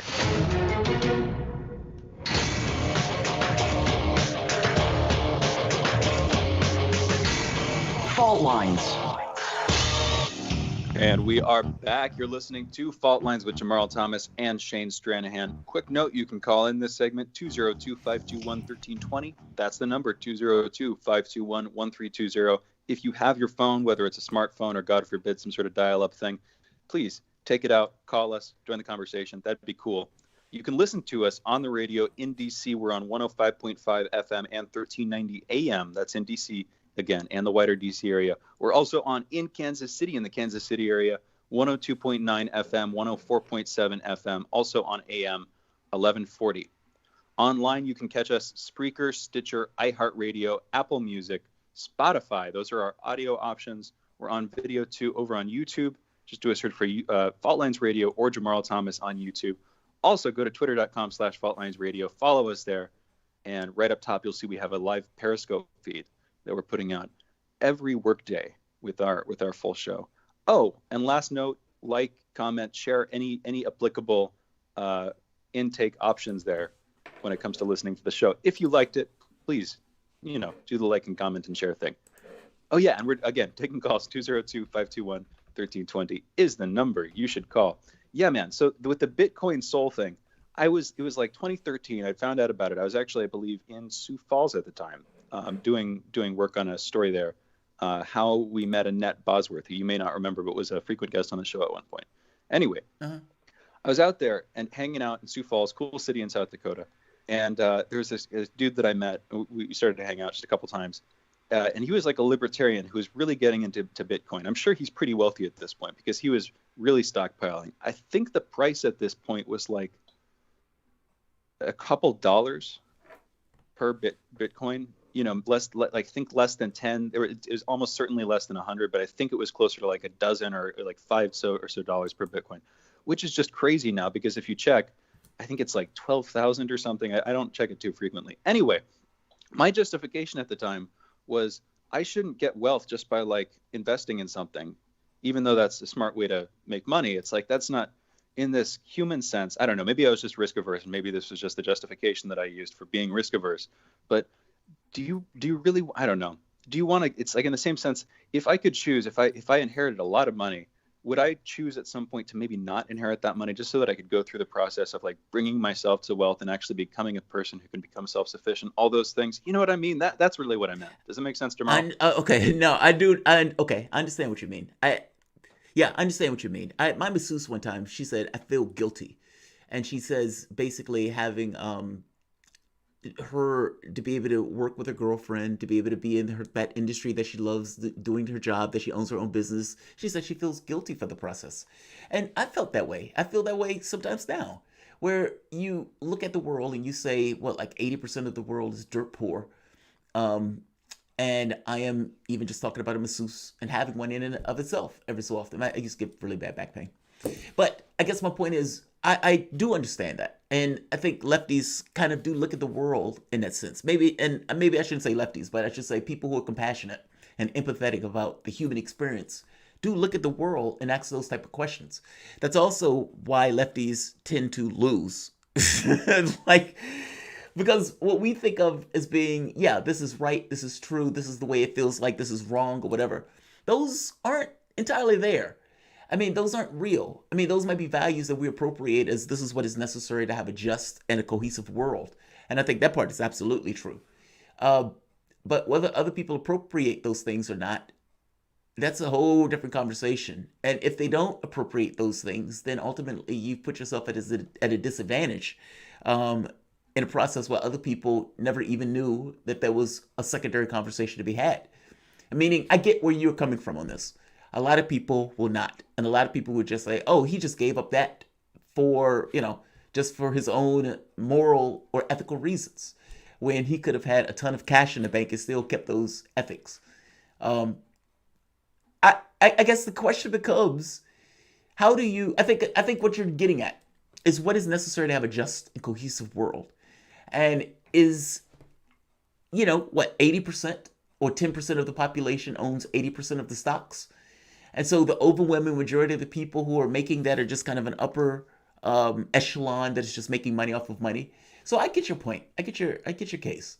In a weird way. So I can actually that argument very much could apply. In my case, it was kind of in a weird way the opposite. I was too proud or something. Assuming this wasn't just cover for being risk averse, it's that like I wanted to go through the process myself in the same way that I like going out into the woods and kind of lighting my own fires and building stuff and camping and doing that kind of thing, and like engaging in the process from the bottom up to the best extent of your abilities. And if you can do that with your life, if you can do that with the structure of your life materially, if you have the demand for it, then I think that's a major growth experience. On the other hand, if you can just make a bunch of money and then donate it or use it to good effect, that also sounds good too. So maybe I was wrong. But one me, thing I want to talk about, pride than selflessness, just to be clear. Okay, fair enough. That's fair. I like the introspection, and I like the ability to be able to kind of parse that. Usually, it's the feeling that's primary. The explanation is the thing that comes secondary to explain whatever that feeling was. The question becomes, where does the feeling come from in and of itself? Here's the thing. One of the stories that we talked about has to do with Taiwan. I don't know if people entirely understand why that's such of a big deal. During the Second World War, you had all sorts of conflicts going on in China, where you had the communist government, you had the nationalist government, and you had the Japanese, and all of these guys were in a free-for-all, sometimes fighting on the same side, meaning the nationalist government and the communists fighting against the Japanese, sometimes fighting each other. But with this conflict raging in this way, you had the nationalists leave. They were losing.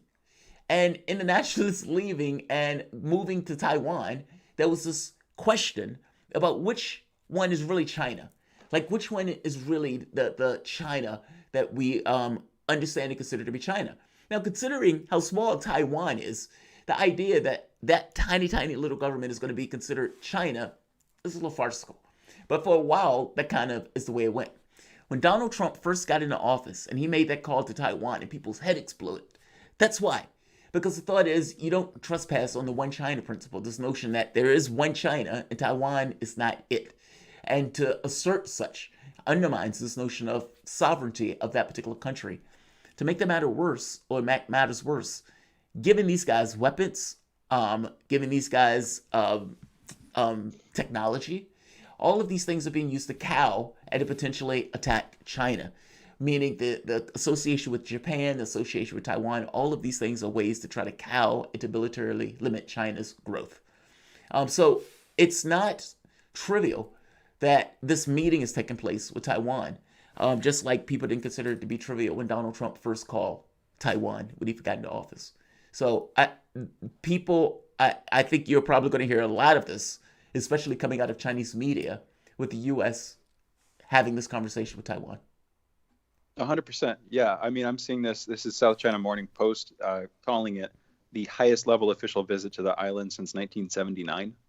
So wow. That's most of our recent history in terms of our current relationship with China. That's the vast majority of the time since the reopening of relations there. I mean, yeah, it's interesting. This is going to be a big step. The Taiwan and China issue has always kind of confused me. Have you seen this stuff? Because I can see both sides of it, and it's kind of not my business, and so I just lean back. But have you seen the World Health Organization videos, the various things people have been posting having to do with Taiwan? Have you seen any of that, Jamarl? No. So it started with, there was a Taiwanese media figure who was interviewing an official with the World Health Organization. This was months and months and months ago. And she was interviewing the guy, and she asked about Taiwan. as an independent country. She framed it in those terms. And basically, he pretended that his connection was bad and then he had to go. And so he shut the line off and he left because she was framing it in terms of Taiwan being an independent country. And so I can understand why he had that response. If they're trying to maintain good, cordial relations with China, that's a huge, significant figure in their arsenal of, relationships or whatever. So they want to maintain those relationships. But from her perspective, it's like he literally pretended that his connection was bad. He said that he couldn't hear her. He said that he couldn't hear her question and then asked her to move on to the next question. If I'm remembering that correctly, that's what he did. That's hilarious. Hey, I can't hear that last one. Just move on to the next. Exactly. That's the thing. So that was the first thing. And then Facebook, on Facebook, they're like if you go to a page, you can chat with that page. And so people have set up bots in all sorts of different places. And a World Health Organization bot, basically, when you submit a country to it, when you submit the title of a nation to it, it'll give you a COVID breakdown for that country. So if you put in United States, it'll give you the numbers on that country. It is not responding to Taiwan. So if you put in the name Taiwan, it is not responding to that as an independent country. Again, it fits. If they're considering, like you're saying, one nation policy, Taiwan is part of China, it fits that they wouldn't want to defy that. It's just interesting to see this stuff working itself out, though. It's the politics of it, right? I mean, like you have Hong Kong, where the Brits rip Hong Kong away. Now, what are the consequences going to be for China? Meaning, what is the perspective of China going to be after that?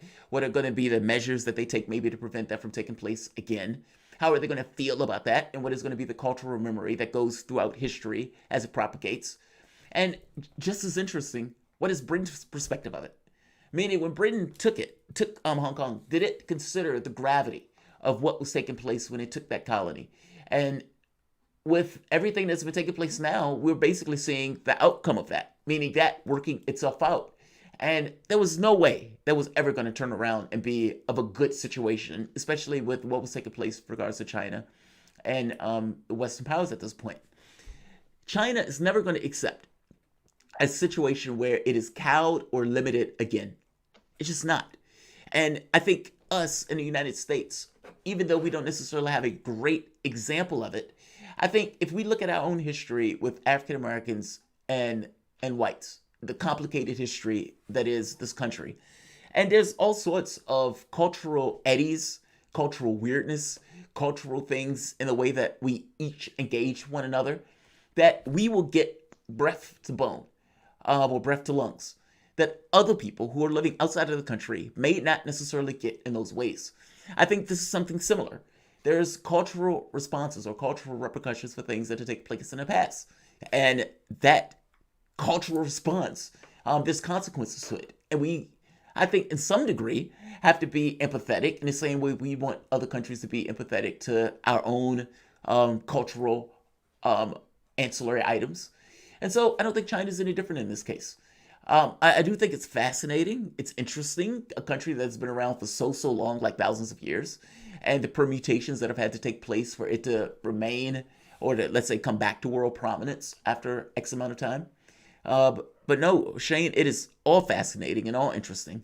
And, this is one of those things where we bring people on to talk about it because it gives us that much more context into how they think and frame the world and the way we think and frame the world and the conflicts that come within the context of looking at those things. So, and on that Shane, topic, we'll be great topic. We should be talking with Dr. Cynthia McKinney after a failed attempt. She had a terrible connection. We've worked that out, but this was a couple of days ago. She's coming on with us later this morning, though, at 9:30. She should be, and we're going to be talking about China. She has a new book out, When China Sneezes. It'll be coming out a little bit later this year. We're going to be talking with her about that, but also probably about this issue. We can bring it back up. So that's why I'm saying it now. I think it makes sense to go into a break. We're going to be joined in this next segment and the segment after that for the next half hour by Marshall Auerbach, market analyst and writer for the Independent Media Institute, talking economics, talking about the stimulus bill, Congress's response to the coronavirus crisis. We'll be back in a minute. You're listening to Fault Lines with Thomas and Stranahan.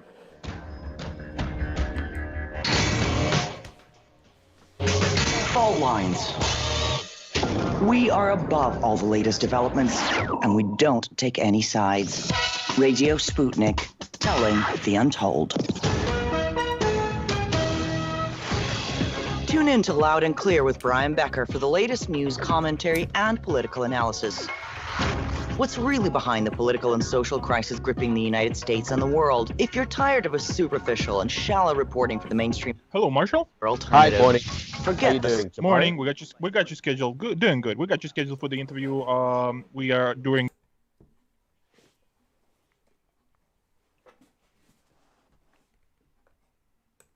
mass migration, global warming, and social justice movements in the United States and around the world, and much more. We bring you independent experts, analysts, and activists. Learn what really makes the decision makers take from the boardroom of Wall Street to the West Wing of the White House. Here is where the people fighting for change speak and are heard loud and clear. 5 days a week on Radio Sputnik and SputnikNews.com.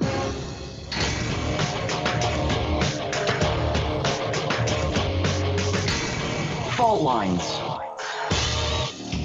And we are back. You're listening to Fault Lines with Jamarl Thomas and Shane Stranahan. And for this segment, Marshall Auerbach. He's a market analyst and a writer for the Independent Media Institute. It's a nonprofit organization that features a diverse array of independent media projects and programs. He is also a member of AmericanCompass.org and a research associate for the Levy Institute at Bard College. Marshall, thank you for joining us. How are you doing this morning? I'm good. Thanks for having me. Good to hear. Yeah, thank you for joining us. So I'll just jump right into it. Last month, just a couple of days ago, at the end of the month, unemployment benefits for tens of millions of Americans dropped out. This week, it seems, is the real pressure point. We'll see how long it extends. But what do you think the prospects are right now? Congress seems to be stuck. Where do you think the bill is going? When do you think we're going to see some light on it? And what do you think are going to be its contents? Yeah, I suspect eventually things will get so bad that they will come up with something. That the one thing I will note is that the Majority Leader Mitch McConnell has decided not to keep Congress in session. So, and there's a lot of Republicans that are in tough races going ahead. So they probably want to get something done. But so far, from what we can tell about the conversations, is that there's been no real progress. They still seem to be fixated on the Republicans, that is, on not having a $600 a week unemployment supplement, which expired on July 25th. We still don't have an extension of the moratorium on rents, and so you've now got at least 25% of the population that has basically had their income support cut from underneath them, and it's very, very dire. What happens from here on out if they don't come up with a solution? I mean, Mitch McConnell has also said that about 30% of Republicans aren't going to vote on the bill, meaning whatever they put up, they don't believe in any stimulus at all. And so what does that look like in our society as all of these millions of people get thrown from their homes, or for that matter, when the money, the $600 extra that they were getting, basically goes up in smoke and evaporates?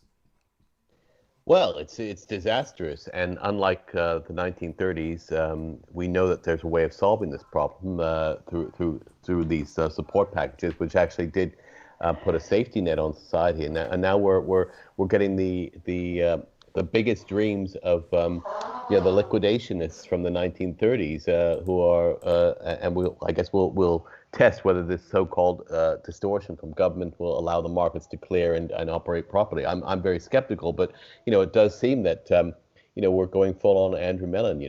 Mellon in the 1930s talked about liquidating labor, liquidating stocks, liquidating the farmers, liquidating real estate, purging the rottenness out of the system, and he thought that somehow out of this wreckage would emerge a new economy that would miraculously, like the phoenix, arise again and be stronger and better. I don't see that happening.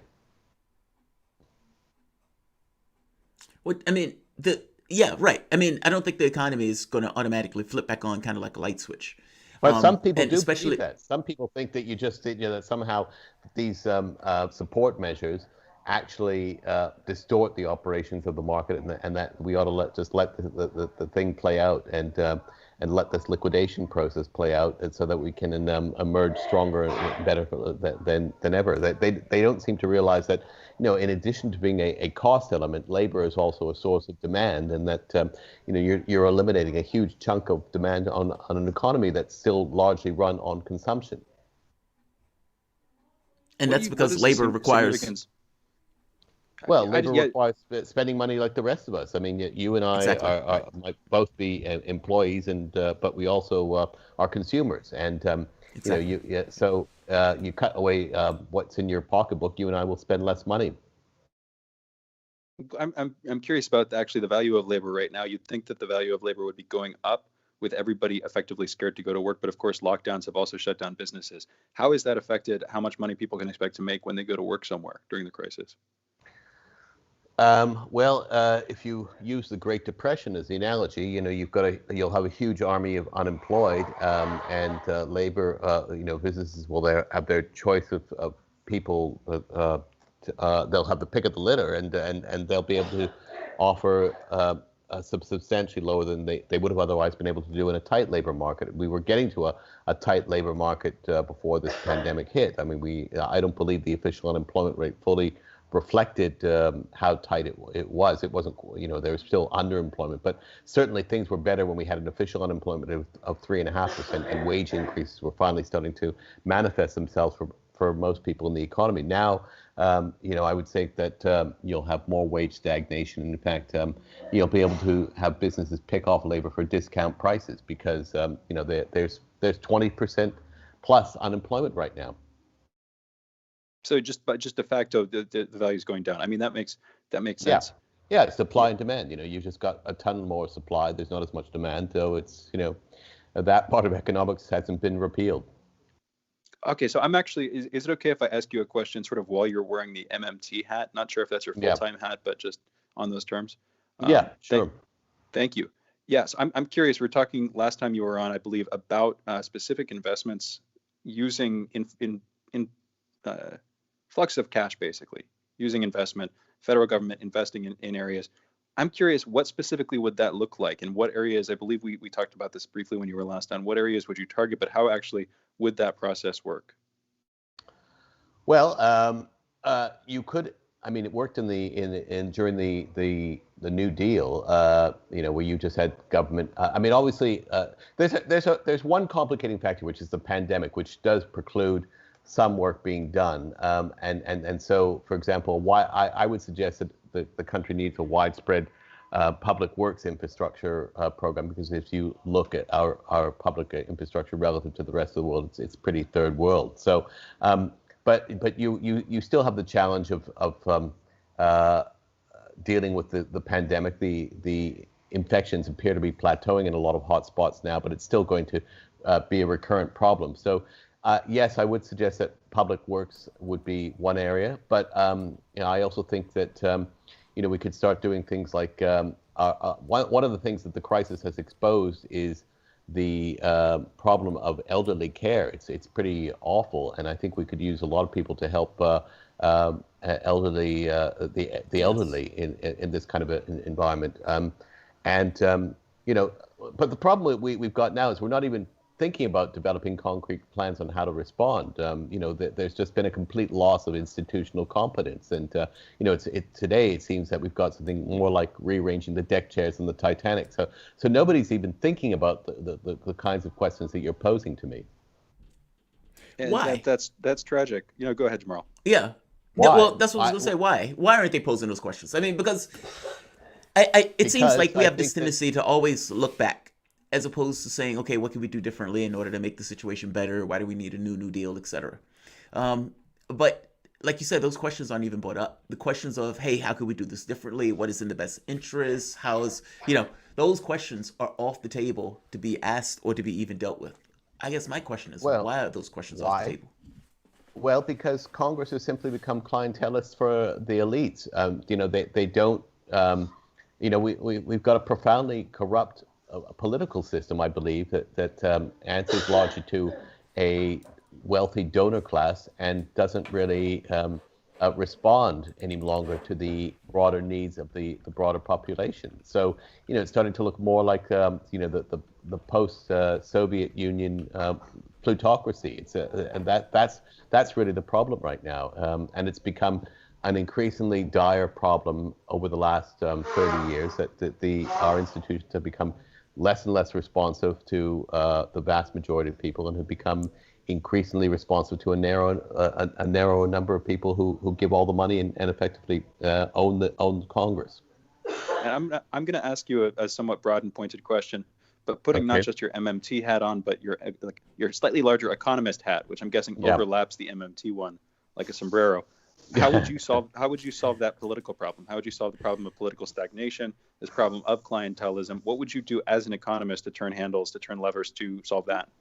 Well, it's not easy, but I guess I would start by making all elections publicly funded as opposed to privately. I would also eliminate the gerrymander. Most other countries have a situation where you have independent commissions that make up, that decide electoral constituencies, not like we do it in this country where effectively the representatives choose the voters rather than the other way around. So those would be two major things. Somehow you've got to get money out of politics, and I would do that through the elimination of the gerrymandering and also eliminating all private contributions. But of course, that will run up against the provisions of the United versus the Citizens United case. So, but you asked me in an ideal world what I would do. I mean, look, money plays a role in other countries around the world. There's no question about it. But I'm from Canada originally. It doesn't play nearly the same kind of role because you've largely still got competitive elections, and there's still substantial public access for all the candidates, which means they don't have to spend a ton of money all the time raising money so that they can sustain their life in politics. That makes a lot of sense. I actually, this is go ahead, Jamarl. My question, I might want to do it after the break because it's kind of a non sequitur, but it's something I've been meaning to ask for a little while. But please go for it, Jamarl. Okay, well, going with the stimulus plan, and clearly these guys are functioning in ideological actors. I mean, like, if your rationale was to ensure, how do you ensure that the public is safe and happy and comfortable and not necessarily dying without food in the icebox? Well, that's a whole different rationale in regards to what you would have done and the attention you would have given. I mean, after all, they knew this date was coming. They knew that the end of the month was going to be the end of the stuff coming back. Consequence. Is there a consequence? Meaning, I guess if thinking back over the public, going back to the Great Depression, there was somewhat of a consequence in regards to a large mass of people that was pushing on the government to do X or to do Y. But right now, it doesn't even seem like the rationale, the consciousness of the public is in a spot to entirely get how over the top and how underwhelming the government has responded to this particular issue. I mean, does the public get that the government has failed monstrously? And if so, what's the consequences? Because it doesn't necessarily seem like there's a voting solution to the problem. Yeah, well, I think they're aware. I mean, that's why I think these a lot of the protests that you're seeing that have been coming out, they were triggered by George Floyd, but I think clearly this has been a slow fuse that has been a problem for that was lit a long time ago, and I think people are getting increasingly angry, and that you're likely to see more of these kinds of protests going forward. But it's a long problem, as you say. There don't seem to be political consequences. I mean, in 1932, the Republicans were wiped out, and likewise again in 1936 they lost. So until you've actually got elections that create these kinds of consequences that induce a change in action, it's hard to see. And the other problem you've got right now is that there are so many structural barriers to voting that the GOP in particular is facilitating, whether it be through their resistance to the broader use of the post office, to postal balloting. They're defunding the postal service, and the other things I've mentioned, and voter registration, I think, is another big structural barrier. And then, in addition to that, you've got a situation where in the election coming up, because of the coronavirus, you'll have less balloting polling places available, and so people will be waiting in line for several hours to cast their vote. All of these things kind of work to discourage turnout, plus the sense of hopelessness that it's all for the big guys anyway. So it's a long process, but it's really become quite acute, the problem. Like, we're at stage 4 cancer right now. You guys are listening to Marshall Arbach. Oh, I was going to take a break, but let's do that. Let's take a break, and we'll come back since we only have about 30 seconds in the break left. We're listening to Marshall Arbach, market analyst and writer for the Independent Media Institute, a nonprofit organization that features a diverse array of independent media projects and programs, and a member of the AmericanCompass.org. You guys are listening to Fault Lines with Thomas and Stranahan. We'll be back in a moment.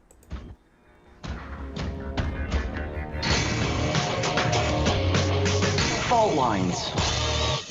Hello, Marshall? Yeah, hi. News, politics, and... Marshall, we're getting a lot of...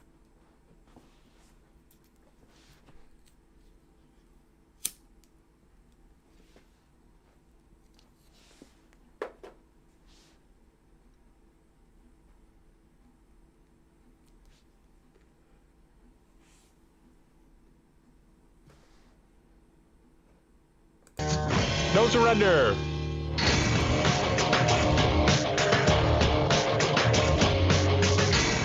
Fault lines. And we're back. You're listening to Fault Lines with Jamarl Thomas and Shane Stranahan. We are joined by Marshall Arbach, market analyst and writer, also a member at AmericanCompass.org and a research associate for the Levy Institute at Bard College. Real quick note, you can follow Marshall on Twitter, @Auerbach. I'll just spell that out for you. Mauerback. Mauerback. Only the one time, though. I just did that twice for opportunity. Anyway, Marshall, two quick questions here. I'll just start with this one. The first one will be quick, hopefully.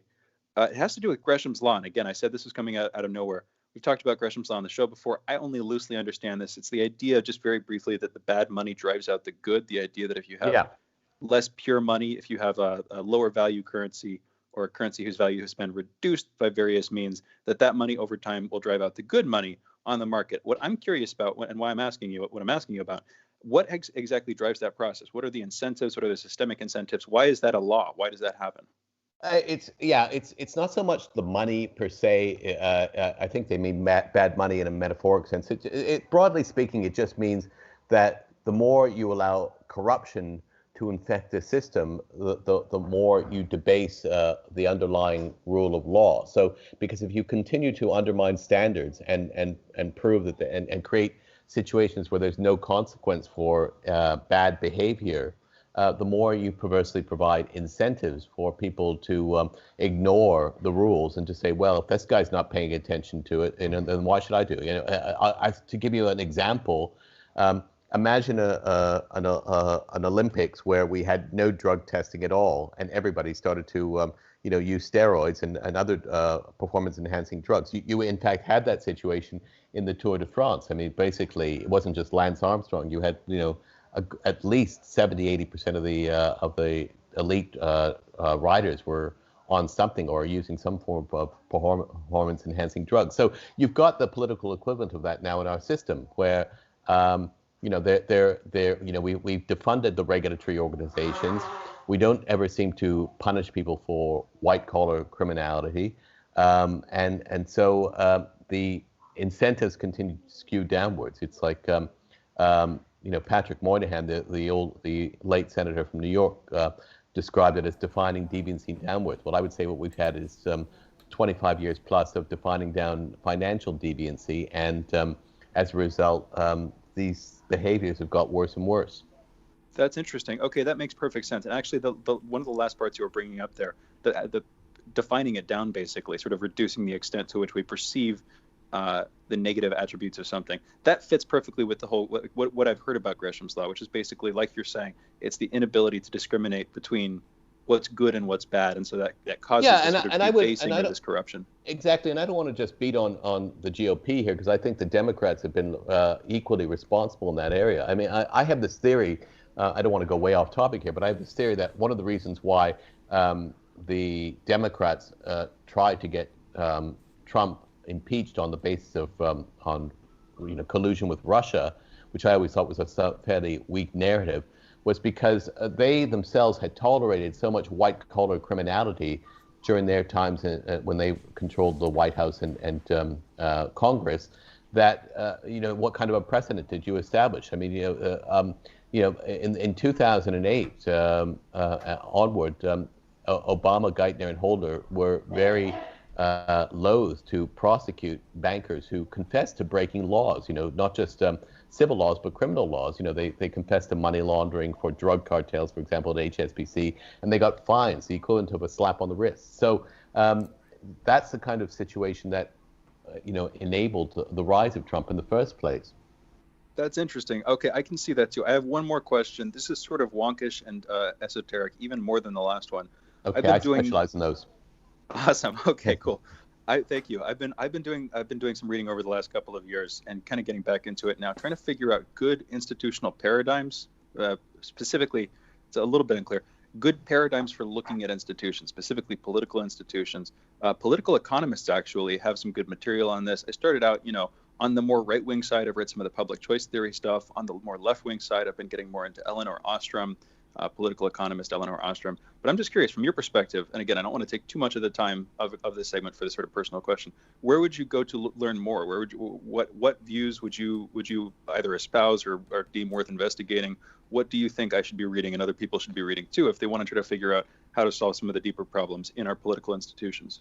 Well, the one go-to guy that I always come back to, and full disclosure, he's a good friend of mine, is Professor Tom Ferguson at the University of Massachusetts, and he wrote a book years ago called The Golden Rule, and Tom is probably the most thorough in terms of documenting the way that what he calls the investment choice theory of politics. So and he has, through the Federal Elections Commission's website, he's managed to follow the money, so to speak, and track where the donations come from, and the ways in which this basically largely correlates to the voting preferences of both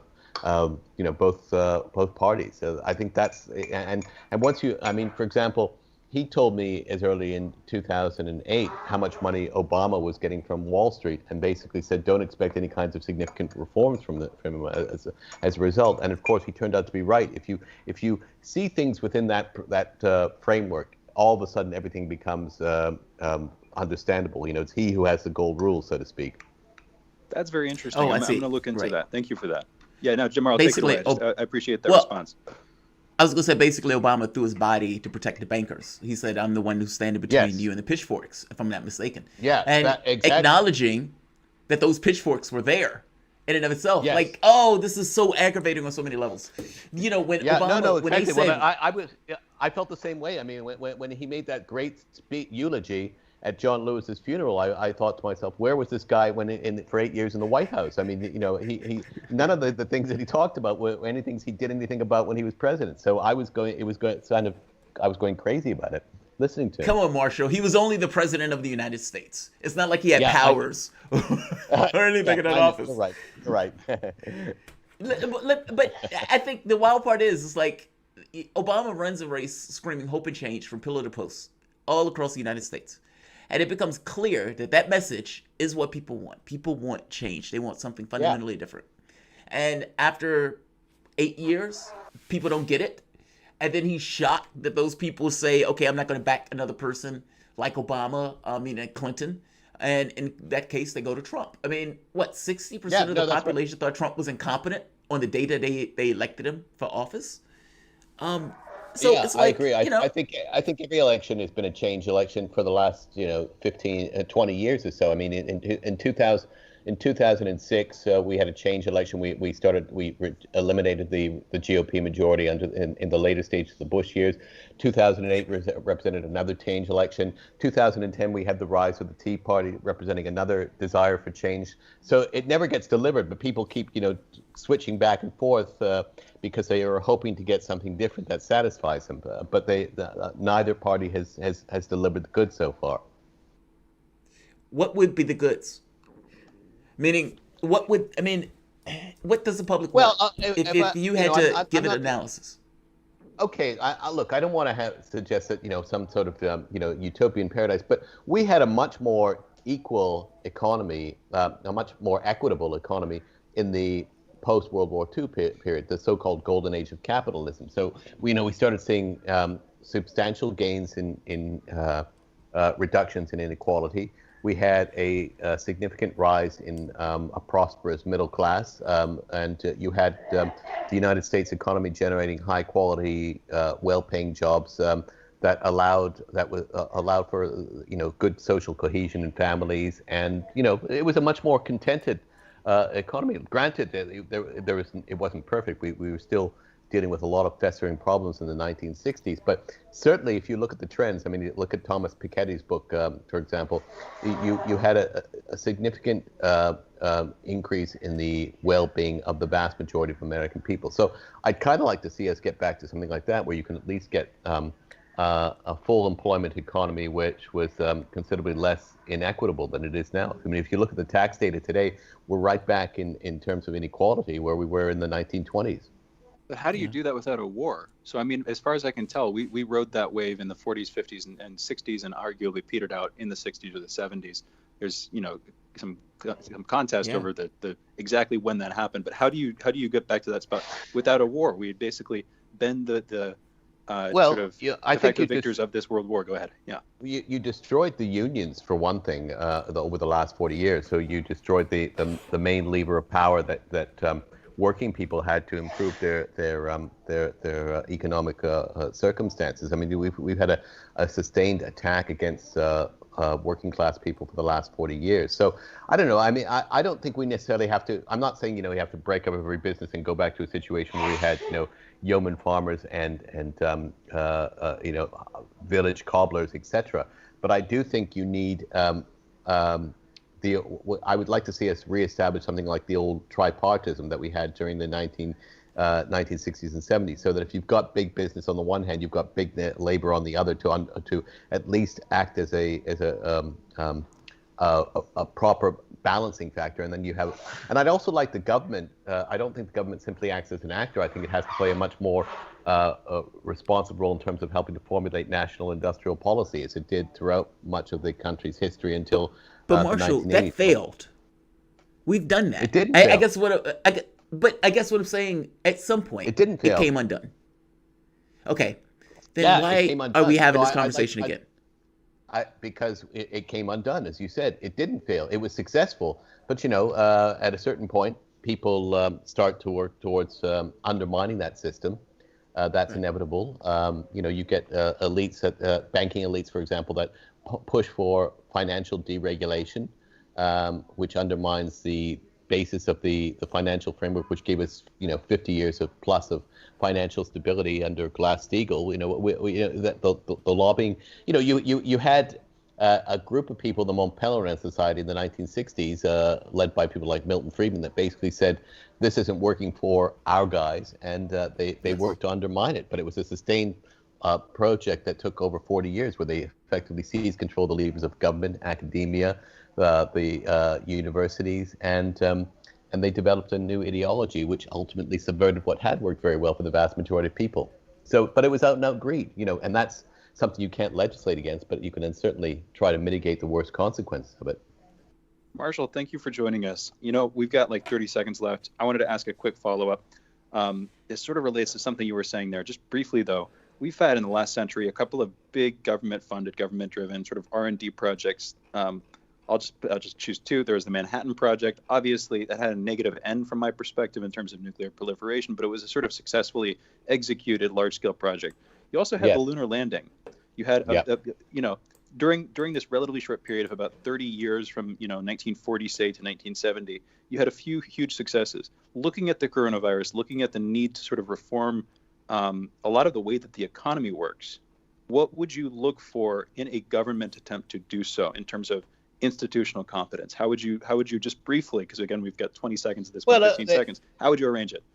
Look, I think we need something like a Manhattan-style project, but focus on the issue of unemployment, or even reviving a national manufacturing base, or so that we can have an economy that generates high-quality jobs for the vast majority of Americans. You need a much more active state role than what you've had over the last 40, 50 years. You know what? I agree. I tend to view myself as a centrist on this issue. I definitely agree. Hopefully we can continue this conversation some other time, getting into interesting territory there. We were joined for that by Marshall Auerbach, market analyst and writer. We'll be back in a minute for our last hour of today's show, today's episode of Fault Lines with Thomas and Stranahan.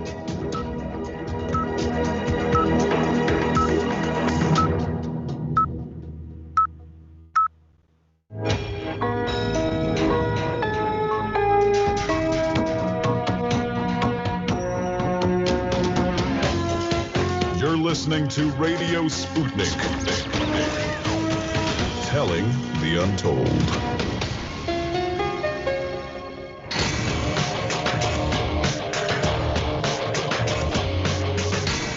Fault Lines. Live again from the divided states of America. I'm on the West Coast, Jamarl's on the East Coast. We really do encompass those divided states of America. It is time now for the last hour of today's show. In the politically independent corner, I am investigative radio show host Shane Stranahan. And in the left corner, I am the indefatigable, ever vigilant, the last man on the wall with my co-host Shane Stranahan, your political analyst Jamarl Thomas. I've got to say, I'm glad you're indefatigable and ever vigilant because I get tired sometimes. So while I'm taking naps up on the wall, you can keep watch. That's definitely useful for me at the very least. Anyway. Without further ado, this is Fault Lines. Watching the news. Yes, this is Fault Lines with Thomas and Stranahan.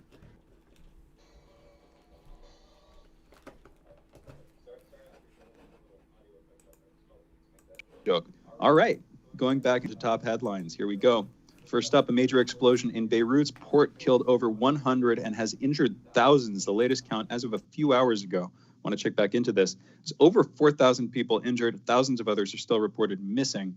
The explosion at the port was reportedly caused by a fire at a firecracker warehouse.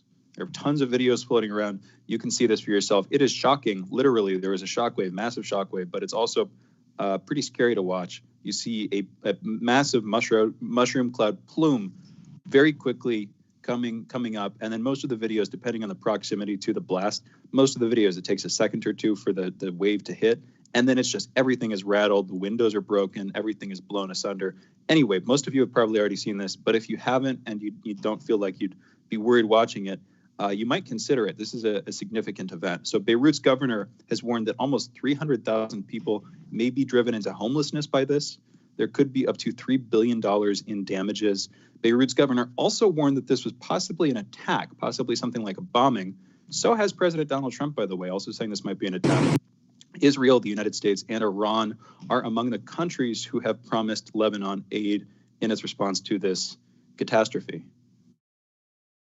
Tropical storm I got this wrong. At first I was calling it Isaias, and then I came in with the correct pronunciation yesterday morning, and very quickly it was lost, just like much else was in this hurricane. Tropical storm Isaias, I believe that's right. Isaias has left 6 dead and 3.5 million without power as it slung its way from the Caribbean upwards along the eastern seaboard. It is now heading further north into Canada. So it's effectively leaving the United States. Seems to be gentling. In the United States, in Kansas, Republicans nominated Representative Robert Marshall as their party's candidate for the state Senate election.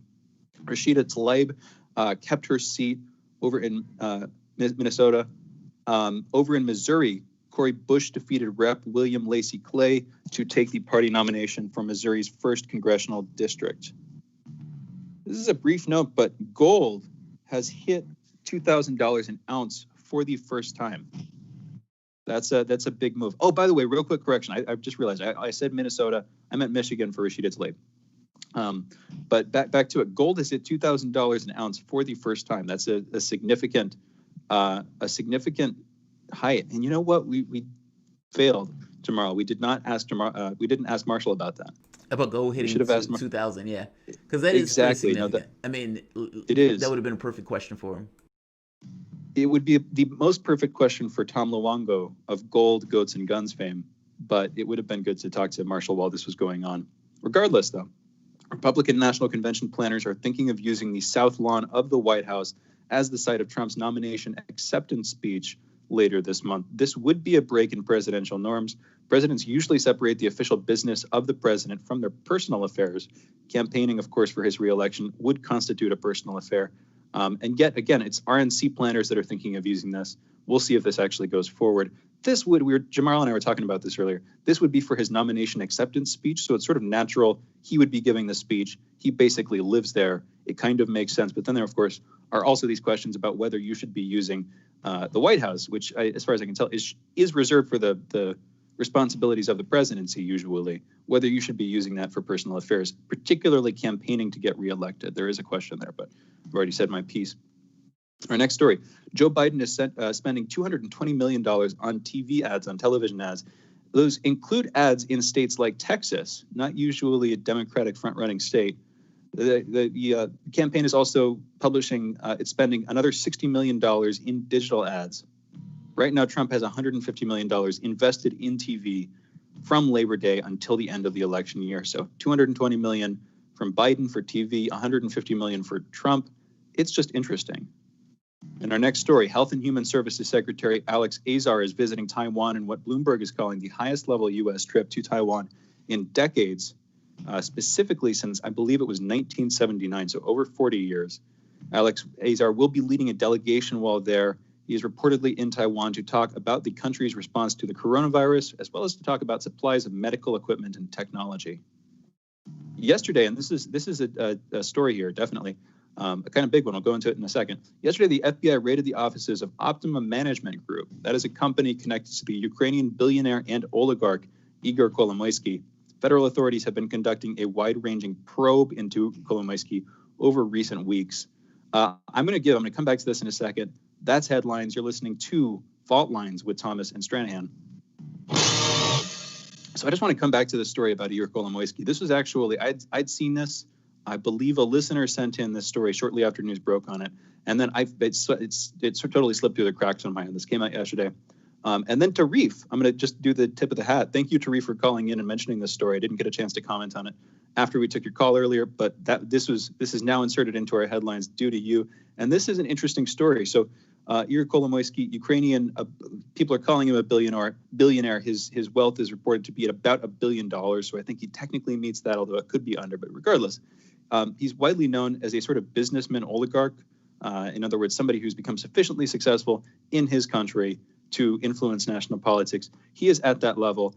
And people have been connecting Kolomoisky, not just a probe into potential money laundering, stuff like that. It's also a pressure campaign on Zelensky, where by going after Kolomoisky, they're going after an associate of Zelensky's, and they're sort of pushing him in a direction by going after somebody that he could have leaned on, going after one of his allies. So they're cutting away. I don't know who they is, because I don't know exactly who was instigating this in the FBI. I'm presuming some conspiracy here, but that's how these things tend to work. Anyway, this is a big story. Thank you again to Tarif for calling in. Interesting story, and you can learn more about it yourself. Again, Optima Management Group, the FBI raided those offices. And just look into that, and you'll see more details. Yeah, I need to learn more about the story. Because the first time I heard about it was the first time that Tarif mentioned it. Those aren't the stories that they tend to raise in our press here. Even though, like you said, there are larger consequences behind the scenes to the story, despite, the press not necessarily making a big deal out of it.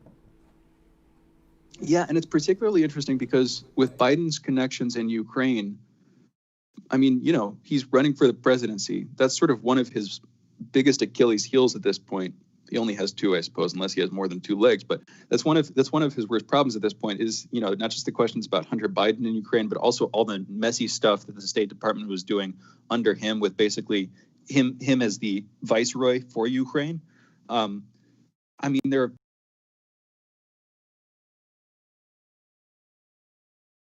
forces in Ukraine who have experience working with Biden, who know about some shady stuff that Biden has done and probably hasn't talked about yet, I'm guessing. So there's just this thought. I'm just wondering if this partially is a pressure campaign in advance, in anticipation of the election, with the idea of trying to gain more power in order to suppress any potential stories. This is, because again, the impeachment thing was over Ukraine, as far as I can tell, largely, again, this is maybe me reading my interpretation into it. The impeachment on those Ukrainian grounds, it wasn't just that was what they had in terms of being able to impeach Trump, obviously a long-term mission, but it was that Biden, it sort of it muddied the waters. It covered up Biden's tracks in some sense, where it made stories about Ukraine about Trump instead of about Biden, which they would have been about. Does that make sense, Jamarl? Yeah, that does make sense. So basically, if Biden wins the nomination, all of these stories hit the media. If Biden wins the nomination within the context of Trump being impeached, well, then it gets muddied. Because, Joe Biden standing on stage bragging about something that Donald Trump got locked up for, or that Donald Trump got impeached for, well, it makes it messy. You also have this thing of what they choose to make a big deal versus what they don't choose to make a big deal. Like, where you have a selective justice, which I always argue selective justice is not justice. I mean, if you're losing the political instrument in order to go after your opponent, well, again, this goes back to the whole thing of the difference between a political actor, meaning a Democrat or Republican in doing a particular job, versus the job itself. Meaning, it's not their job to use the various offices in order to affect political consequences. And yet, that does, in fact, seem what they were doing. And from the media standpoint, they hate Donald Trump's guts, and so they tend to take a perspective and a cadence that it is perfectly okay to investigate Donald Trump infinitely. It is not okay to ask any questions about Joe Biden. And that is such an odd, bizarre hypocrisy that they seem to just blissfully ignore and run with. And yet, that's what's taking place. So a story like this, where questions may be raised about Biden, doesn't get asked. Or for that matter, any of this information that came out about the Ukraine and the Democratic parties work together in order to go against Trump, none of that stuff becomes an issue or even something that they can discuss. But Trump, you can investigate him forever. You can bring up stuff that has been disproven on Trump, and the media would just let you run with it.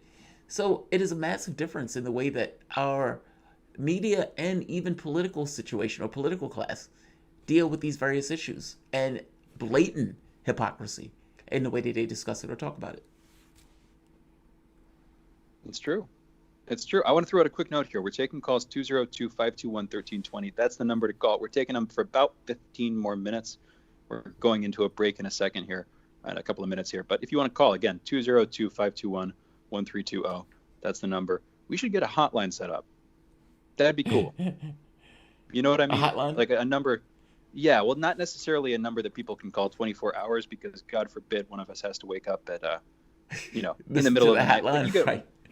Exactly, but if we have a voicemail that basically people can call to leave questions or answers or abuse, any combination of those, then yeah, that'd be cool. It'd be good for the show, I think. And it would probably be all three of those, including the abuse. It would be a lot of abuse. A lot of abuse. Questions we don't necessarily want to ask, answers we probably don't want to give, and abuse we're happy to take. None of that makes sense. You can ignore all of that. Speak for yourself. You might be happy to take it. No, I don't mind taking abuse if it's correct. Like if I did something wrong, if I screw something up, that's one thing. If I didn't, then I that's a hill I'm willing to die on. All right, so we are coming up. We have about 2 minutes before the break. So let's go into the break and let's start up, because any conversation that we start now is going to have to be cut short in like 30 seconds. So I'm going to say you guys are listening to Fault Lines with Thomas and Stranahan. We'll be back in a moment. Stay tuned.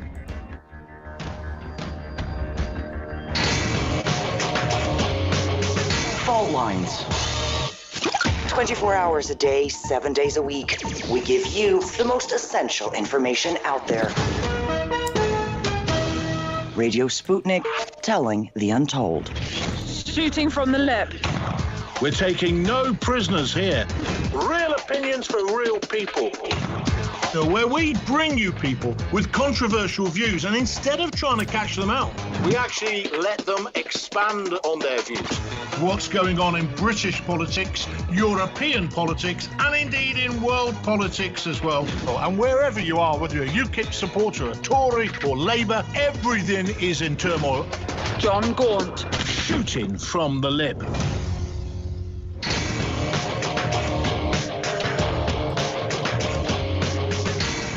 Fault Lines. And we're back. You're listening to Fault Lines with Jamarl Thomas and Shane Stranahan. We're taking calls this segment before interviewing Dr. Cynthia McKinney in the next and our last segment. So this is the last time we'll be officially taking calls. You can call in 202-521-1320, 1320. That's the number to call. Real quick, if you want to listen to us on the radio, you can. We're on in Kansas City and Washington, D.C., and their wider areas. In Washington, D.C., our stations are 105.5 FM and 1390 AM. In Kansas City, our stations are 102.9 FM, 104.7 FM, and 1140 AM. You can also listen to us online. We're on Spreaker, Stitcher, iHeartRadio, Apple Music, Spotify. Those are our audio platforms. We're also on the video platforms over on YouTube and Periscope on Twitter. On YouTube, just do a search for Jamarl Thomas or Fault Lines Radio, one of those two channels. They both work. Also on Twitter, twitter.com/faultlinesradio. You can find our live Periscope feed there. Every day we're live. No video for now, I don't think. Just a little graphic, but it does work pretty well. And what I like Periscope for briefly is I can just load it up on my phone. And unlike YouTube, where unless you have YouTube Red, it stops playing anytime you lock your phone or move to another app, Periscope just keeps playing. So like I can listen to the show when I was a producer. I could listen to the show and do other stuff at the same time on my phone, which is just useful. Anyway, enough rambling. If you're listening on any of these platforms, please, and you like the show, please like, comment, share it, all that stuff. That's good. That does help. You know what? Again, 202-521-1320 is the number. Rod from Philly, you're on the line. What's going on, Rod?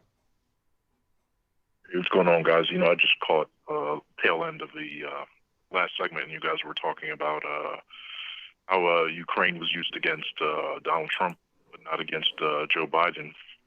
And a few days ago, I saw on Twitter a guest who's been on this show with the previous host, but Andrei Teleshenko, who worked for Ukraine and worked at the I believe he worked at the consulate over in D.C. And we have Chris Murphy, the senator from Connecticut, who in the documentary Ukraine on Fire, he's at a I believe it's the Maidan Square, might be the location, getting that a little bit wrong, but he's at a neo-Nazi rally with John McCain, Chris Murphy, and I think Lindsey Graham was there as well, on camera. He's on stage as well. They're all pictured and stuff. And then a few days ago, I see on my Twitter, because I follow Andre, that he's attacking Andre and calling him, some crazy. I think he called him Russian on Twitter. So he doesn't want to call him Ukrainian, because then that would draw attention to his credibility. So we see issues with things like Ukraine, and Jamarl was talking how it's they used the government to go after Donald Trump, but they strayed away from someone like Joe Biden and other people. That's just not forget Joe Biden, but we have senators like someone like Chris Murphy, who's at a whole neo-Nazi rally, but Donald Trump, again, I could care less about Donald Trump, but Charlottesville was put on him like he was there, versus you have 3 senators at a neo-Nazi rally with thousands of people. And just to make this point, just to make that point that much more plain, also on the pages of the Washington Post, John McCain is standing beside a Nazi on the pages of the Washington Post. Now, they don't describe him as a Nazi in that picture. They say he's a head of some battalion, but it's a Nazi battalion that's working with the Ukrainian government to push back as a proxy against the Russians.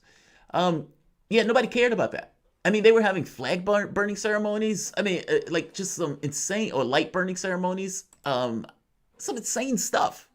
And the American press acted as if that wasn't taking place, and that the Ukrainian military was being bolstered by basically Nazi battalions. That they acted like that was a conspiracy theory. You could show them the ceremonies that were absolutely taking place.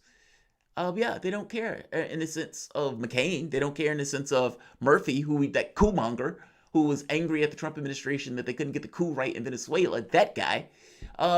No, they use this stuff for their political ambitions and their political ends. And in this case, they use it as a weapon to go after Trump.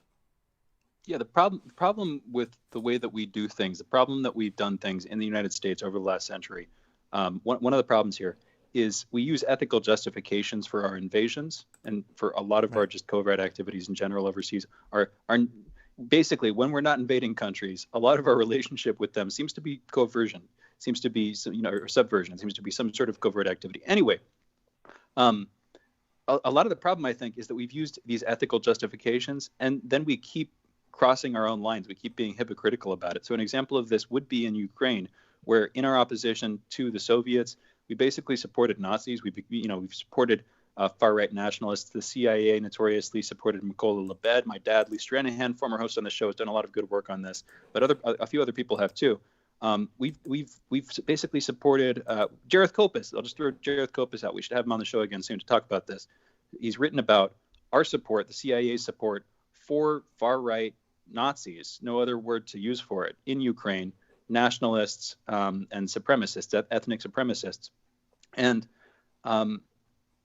so again, just starting from this larger point of the hypocriticality, how hypocritical we become, and how deflating that is when you're trying to justify wars, when you're trying to maintain legitimacy for your government. In other words, if you're using ethics as your line, but then you're betraying your own ethics and people find out about that, it's not a good look. It's not a good tactic in the long term for maintaining morale on these high levels. But I'm just using that to sort of come back to this issue. One other point that you brought up, and I'm curious to hear Chris Murphy attacking Andrei Teleshenko directly. That's not too surprising.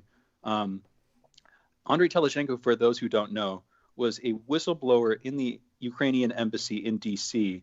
Who basically blew the whistle on Alexandra Chalupa's sort of this relationship the Ukrainian embassy had with Alexandra Chalupa, where it was a sort of covert political activity where Ali Chalupa, you can find this in WikiLeaks, was working with the DNC under Louis Miranda, the comms director at the DNC at the time. And basically they had hired her, it seems, to do research, to do Oppo research on Manafort.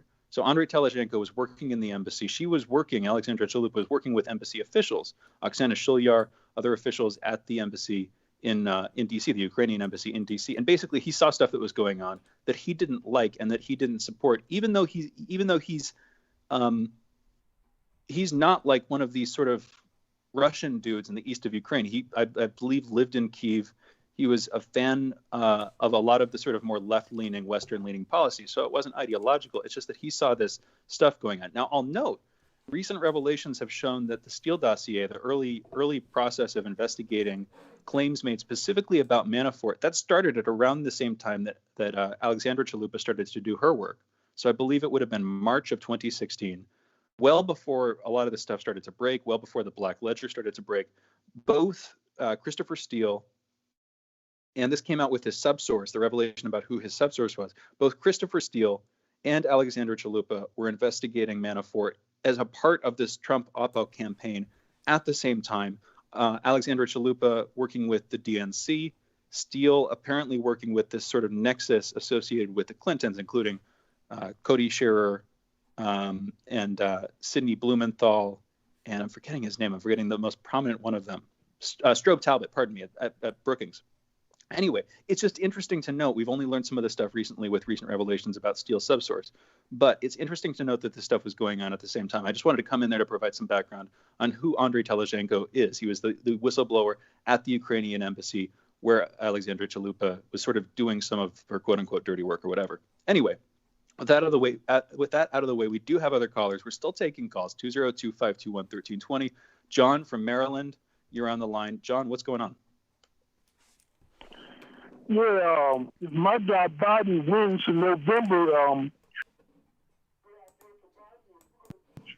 we're going to trade this woman who killed the British guy over there.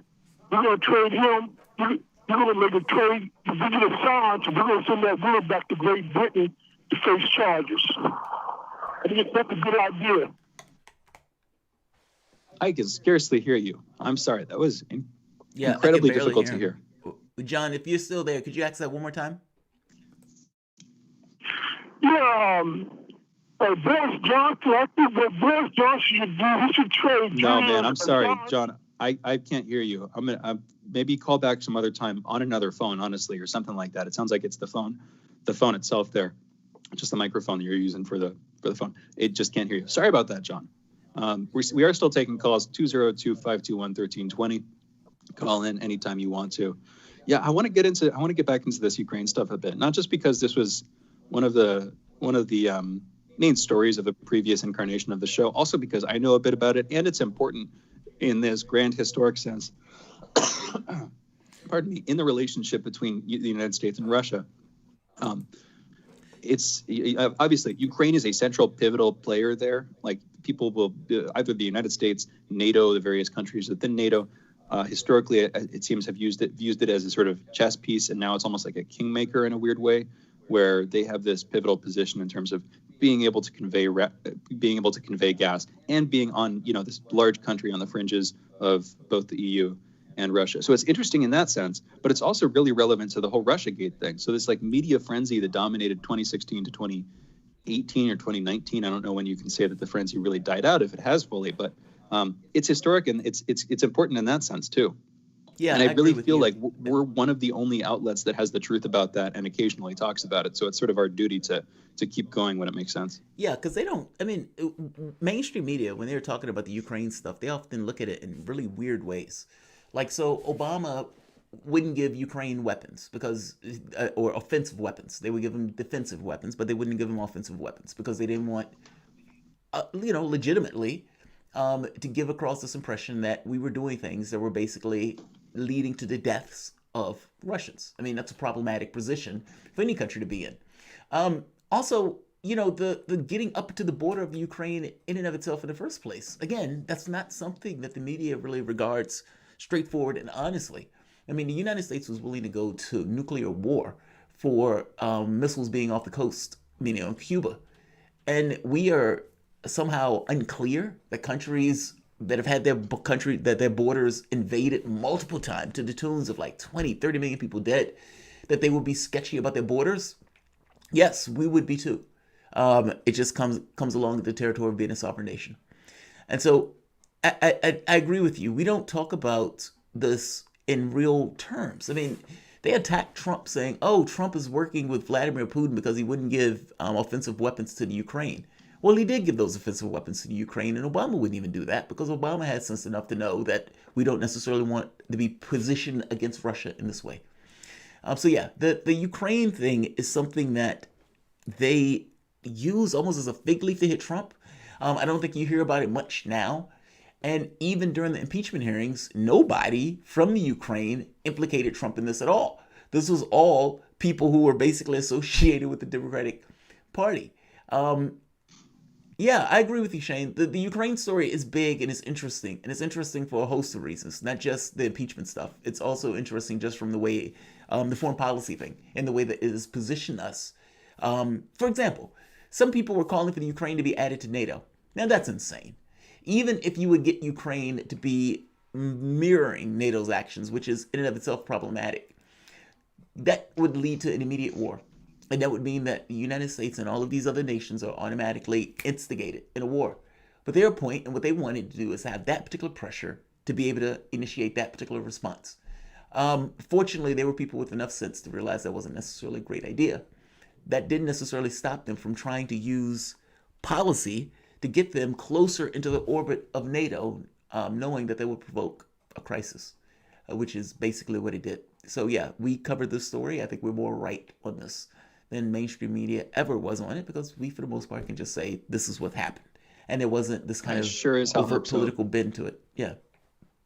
Yeah, no, I sure hope we're more right. Otherwise, we're getting some things terribly wrong. But I mean, part of it is just we tend to talk about it more than the mainstream media, and so hopefully we're getting facts out there that they aren't, that they're afraid to talk about. One, you know what?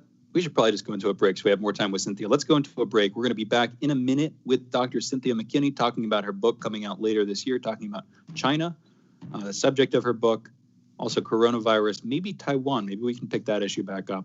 Controversial one, but hey, we're Fault Lines. Again, we'll be back in a minute with Cynthia. You're listening to Fault Lines with Thomas and Stranahan.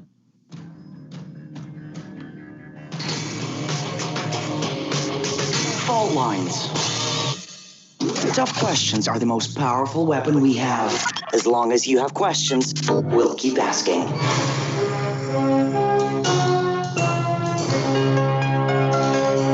Radio Sputnik. Telling the untold.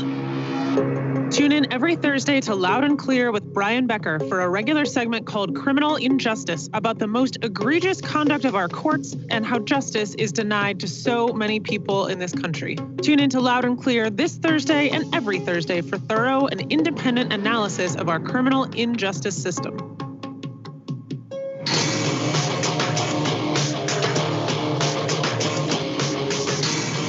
Fault Lines.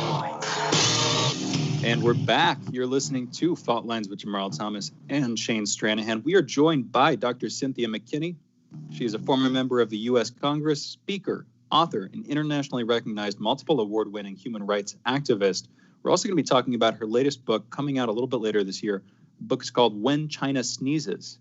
It talks about the nature of global pandemics such as SARS, MERS, Ebola, and HIV/AIDS. Also examines Ground Zero and the effort that China undertook to contain the spread of the coronavirus in the epicenter in Wuhan. It includes some individual stories of life under lockdown. Cynthia, first off, how are you doing this morning? Well, I'm doing a whole lot better this morning than I was yesterday morning when I was really in some bit of distress because of lack of connectivity. And I think some of it had to do with the hurricane that's making its way up the East Coast. And I've been in various places that have been in the eye of the storm. And then last night I learned that lightning actually struck my mother's house in Georgia. So, whoa. Yeah. So she Is had she doing workers okay? out yesterday trying to, she's doing great. She's doing great. And the house will be great after a few repairs.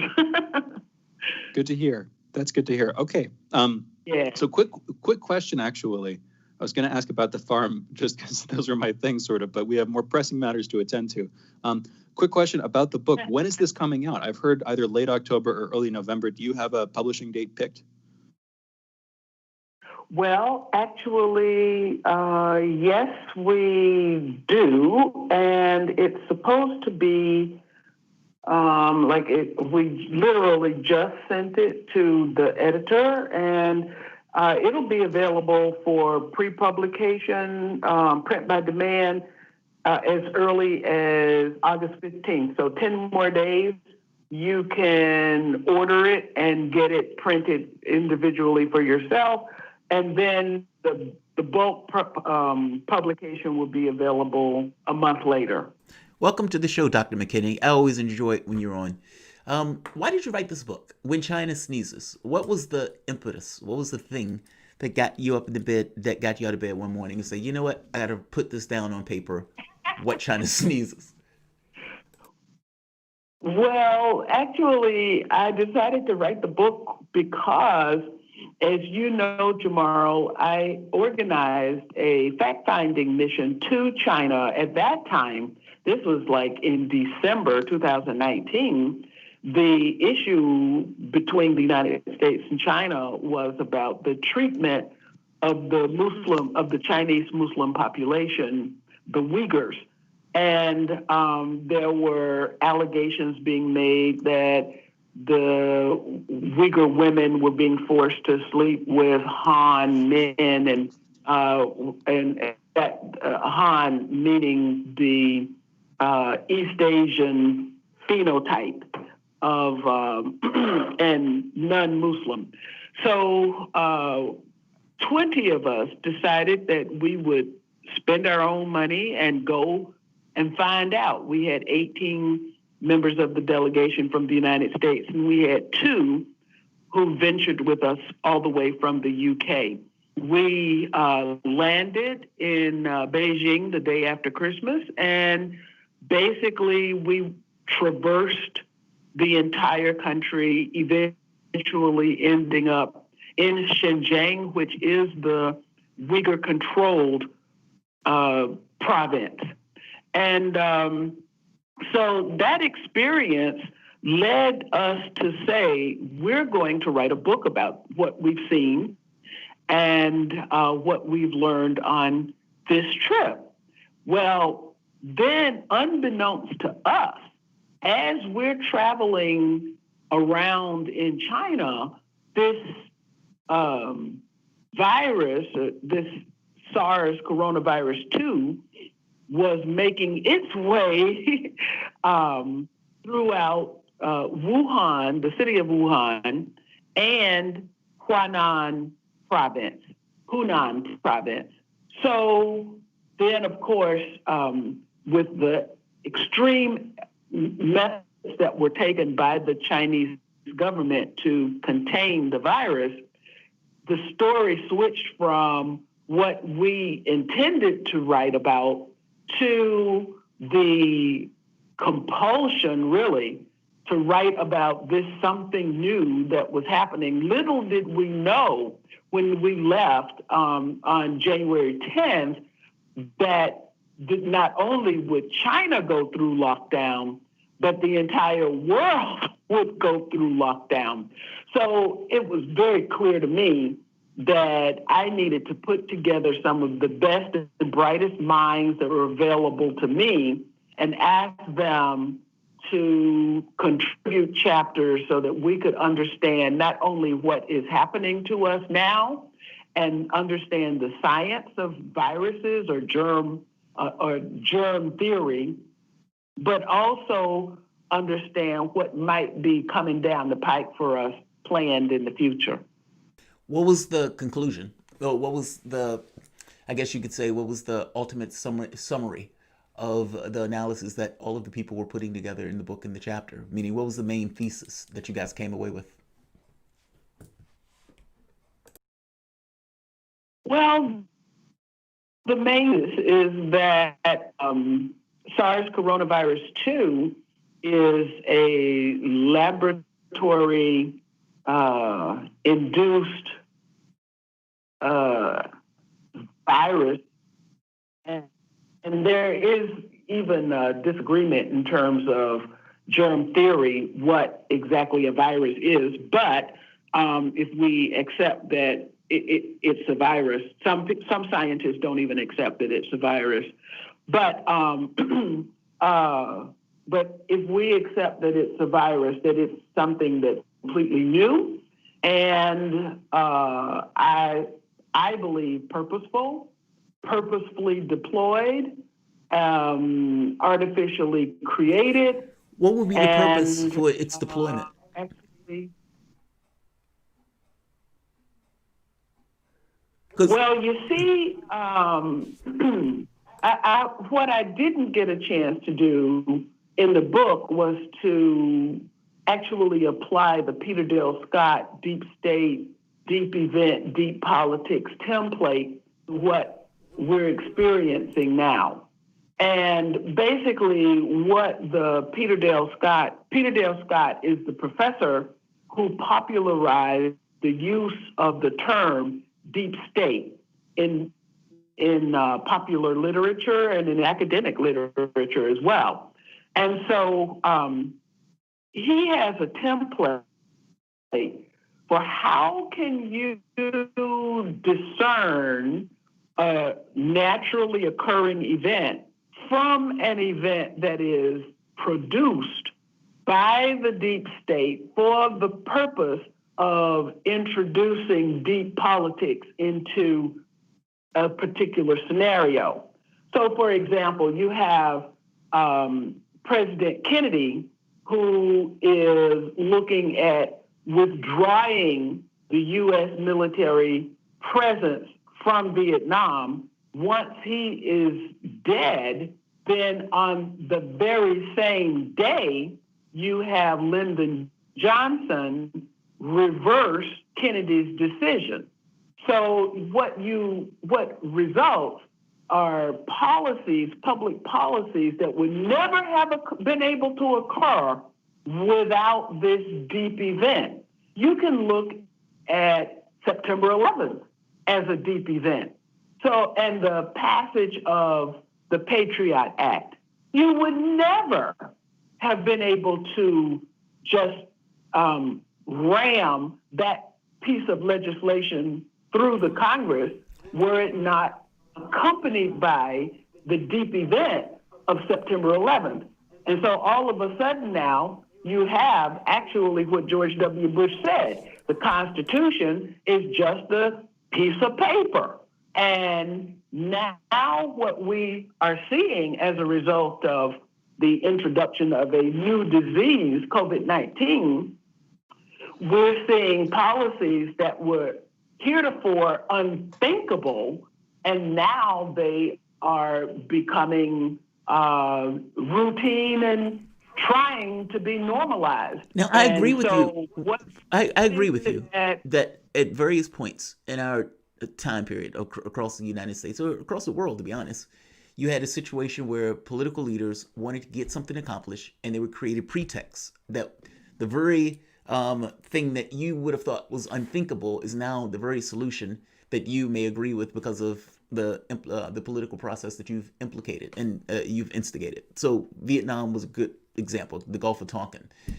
Maybe even the Afghanistan one, where all of a sudden Russia comes up supposedly putting bounty on American forces, that type of stuff, where you try to keep Donald Trump in the country. Or even in Syria, where they would argue, hey, they had all of these chemical weapons strikes, and you make the point, well, Bashar al-Assad is like 90% of his territory back. Why would he do that? Not to mention he has a backing of Russia and Iran.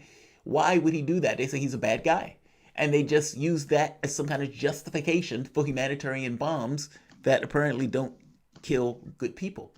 I guess, but I think it's a different conversation, though, that even though that's true, and you can show historically the situations where people would set events in motion in order to come up with a prescription that they want to implement. That's secondary to whether or not that's taking place here, though. Why do you believe that the COVID-19 virus was manufactured? And even if it was, say, for example, was manufactured, what policy has been put into place that would have been heretofore unforeseen and that you think is, you could say, some degree draconian? So we've got contribution from some international renowned economists like Michael Hudson, for example, who talks about the tremendous wealth transfer that is taking place right now from those who have very little to those who have an awful lot. And that is one aspect of the policy that is occurring that is not being paid attention to very, very much by the mainstream media. And of course, they wouldn't. But it's our responsibility to understand that this is another 2008, in fact, where you've got huge corporations, huge institutions, financial Wall Street scions who are getting millions and millions and millions of dollars. And basically, the people, well, you know, if you got the $1,200 check, and it hardly sustains you, but that is like a fig leaf to cover up for the fact that these corporations are getting a huge amount of money. So there's that, and that there's so much abuse in the receipt of the money. For example, $14 million went to members of Congress. So they passed legislation from which they directly benefited. There seems to be, in my mind, something ethically wrong with that, but nonetheless, that is the situation that we're in. So we've unleashed huge corruption. We've unleashed a wealth transfer, and then we've also unleashed something else. The chapter that I wrote was on genocide, hybrid warfare, biological warfare, and genocide. And so we have seen the disease, the mortality of the disease have a preference. And now, was this built in? According to some Chinese studies, it is now possible to direct viruses so that the enhanced mortality occurs within certain ethnic groups or racial groups. Now, we have the writing of the Project for a New American Century, page 60 of their pamphlet, Rebuilding America's Defenses, that says that genotypically specific biological weapons could become a politically useful tool. So here we have a statement of motive that you can target certain genotypes and use that ability to target as a politically useful tool. Now, what has existed in the past? Wait, Dr. McKinney, let me let you finish this on the second side of it. We need to take a break. We're going to come to the last 15-minute segment. We're going to let you explain. There's probably going to be a bit of pushback on this explanation. But so I want to have a full-throated back and forth. You guys are listening to Fault Lines with Thomas Stranahan. The voice you were listening to was Cynthia McKinney, former member of the U.S. Congress, speaker, author, and internationally recognized multiple award-winning human rights activist. Her latest book, When China Sneezes, provided insight into the nature of the global pandemics such as SARS, MERS, Ebola, HIV, and AIDS. You guys are listening to Fault Lines. We'll be back in a moment.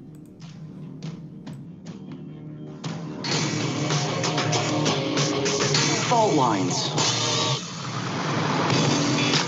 Are you bored? Are you lonely? Do you need a hug?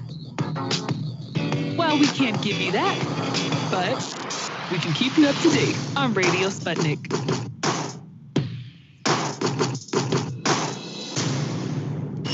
Do you have access to a radio? Yeah, it's me, Max Kaiser. I'm here with Stacey Herbert. We have a new show on Sputnik called Double Down. It's business, finance, economics, ka-ching, bling, and everything in between. That's Double Down on Sputnik. Tune in.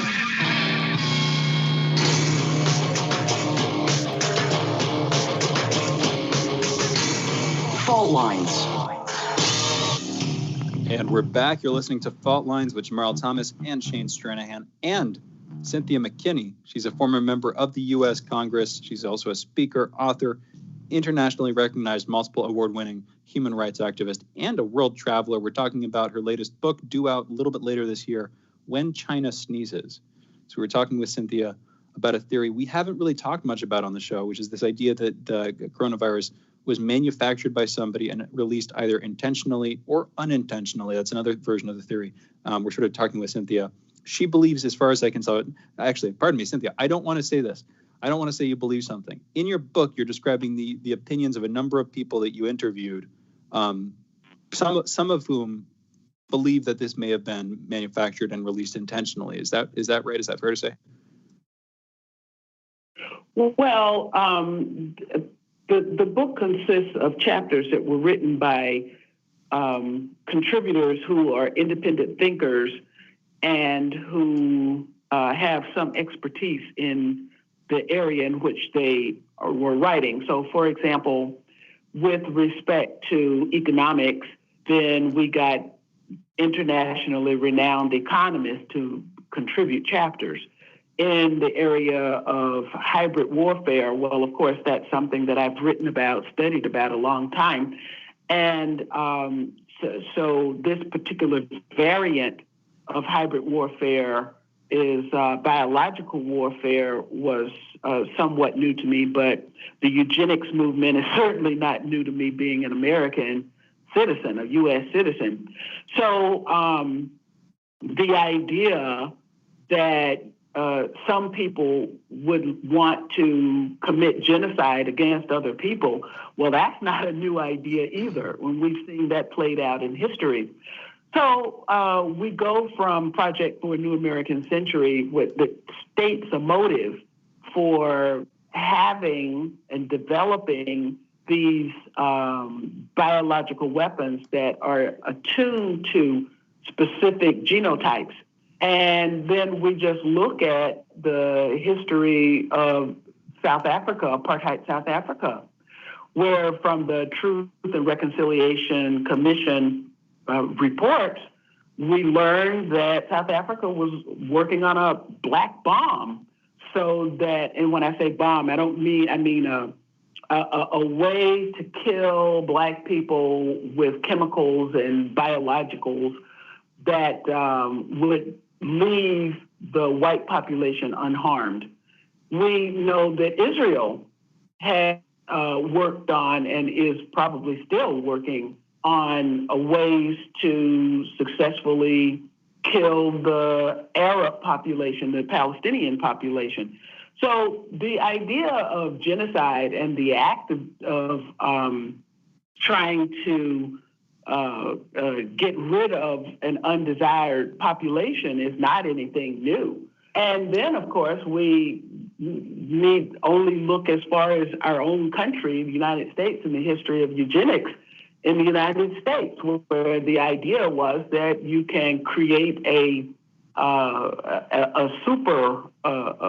superhuman being that has the characteristics that are, quote unquote, considered to be desirable.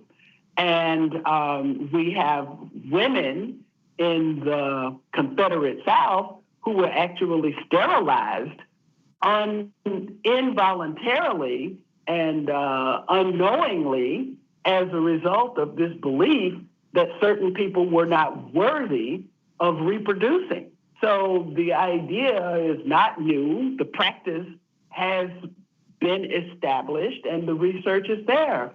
So I hear you, Cynthia. I hear you. Yeah, thank you for that. I hear your take on that.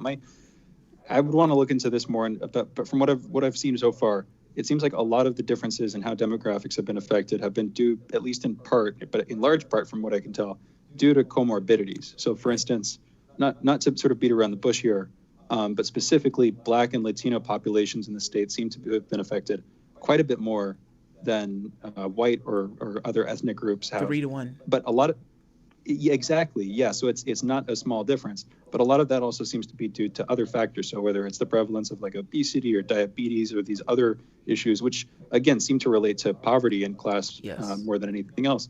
That's one take on that. I would put it on that. I want to go back to this larger issue though of the virus being either intentionally or unintentionally manufactured. So I've heard some very smart people say stuff about this, and I've heard them, supporting the idea that this was they thought unintentionally manufactured. So there was a lab in the region. There were other labs. There's some confusion about this, and I've never honestly got too deep into it, just because there are a lot of ways that there's so many aspects of this entire situation that are completely up in the air, and I wanted to wait and sort of get clarity, both in terms of the facts on the ground, but also in terms of my response, just literally reading more before I came to a decision. Combine that with the fact that there were a few things about this that would be very confusing to me if a nation intentionally released this. So that I'm moving from the unintentional release to the intentional release. I don't know whether it was unintentionally manufactured and then released, but if it was, even though there should be some penalty for that, on the nation and the specific organization that did that, obviously huge penalties you'd expect. If it was unintentionally released, there's not a political element in play to pass the extent of punishment and trying to repair the situation. If it was intentional, there are aspects about the situation that make it very confusing for me. I don't see who would have benefited from this in large part. The only sort of motive that I can see is this sort of negative sum grasping of power, where the problem is if you're trying to make money on this, well, you've just promoted a worldwide economic contraction. So in terms of your ability to purchase real assets, you might make dollars on a book, but if the world economy is declining and those dollars are soon going to be worth a lot less due to inflation or whatever other results of this catastrophe, what you would want if you wanted to be more wealthy is more production of actual goods. So if you're trying to get rich, I don't see why you would push for this virus, unless you're trying to consolidate control on some political system. Look at the pushers that are going to take place as a result of this. And then people will be able to snap up real estate. I mean, and plus the introduction of new technologies. But let me just get back to the means, because what you're discussing is means and motive. So now I've provided a window into the motive, but also there's also the fact that there's means. You've got Fort Detrick that was shut down in I believe it was September or October for quote unquote leaks that were not specified. And this is exactly what Fort Detrick does. We've got academic research studies that have been done that look an awful lot like what is happening now from University of North Carolina, from university in Australia, that was examining SARS, coronavirus with HIV. So you've got some things, you've got some studies that are there. Peer-reviewed means very little to me, but some people want the peer review. And so you've got peer studies that have been published, and I've read about 25 or 30 of them. So But Dr. McKinney, I think the thing is that even I have a few problems with this argument. I don't think that COVID-19 specifically targets blacks. I think African Americans are in certain jobs, and I think they have certain weaknesses brought about by economic insecurities or economic unfortunate situations or policy that has basically damaged that population, made it that much more vulnerable and susceptible to illness, including being forced into situations where they have to work or where we have to work. On top of that part, I don't know the motive because I don't quite get it. Meaning, is it true that it is more likely that it's opportunistic, not necessarily intention? Meaning, how do you make the distinction between something that was opportunistically taken advantage of by, you could say, the wealth of the nation, which always happens, versus something that was caused by the wealth of that nation? For, I have to be honest, I am unclear on the ends. I know you're unclear, and I'm trying to clarify for you. The United States has used biological weapons against China and Korea. That was in the Korean War after World War II. The United States absorbed all of the information from the Japanese. The Japanese were the ones that were exploring germ warfare. They provided asylum for those scientists. They were able to get their research for just the price of providing a place to live and not subjecting them to Nuremberg trials. So Japan pioneered, and the United States was a recipient. And the United States then went about using that information in the Korean War. So the United States has a history of actually using biological warfare.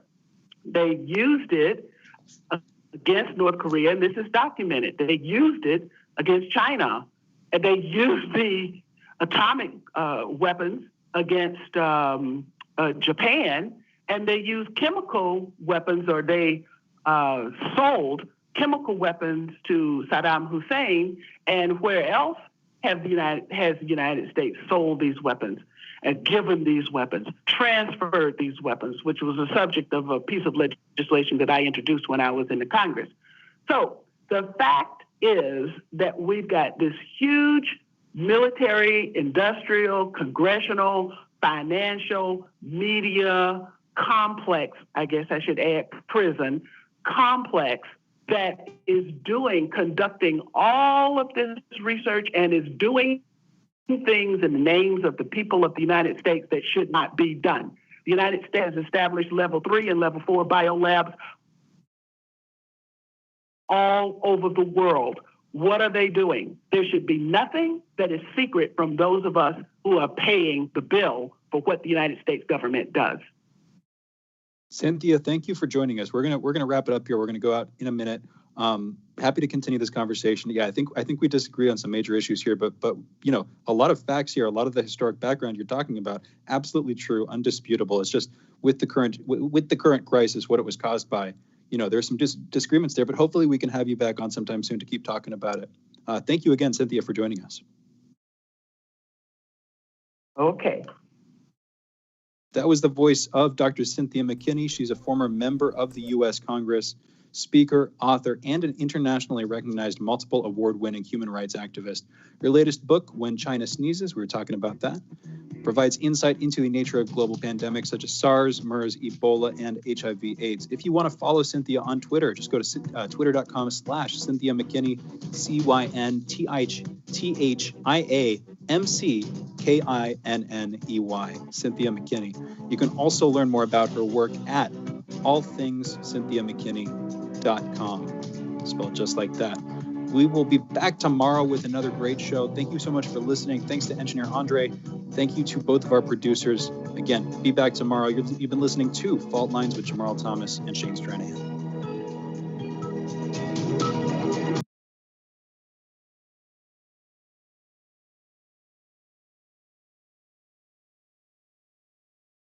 As always, I appreciate you guys joining us for the show.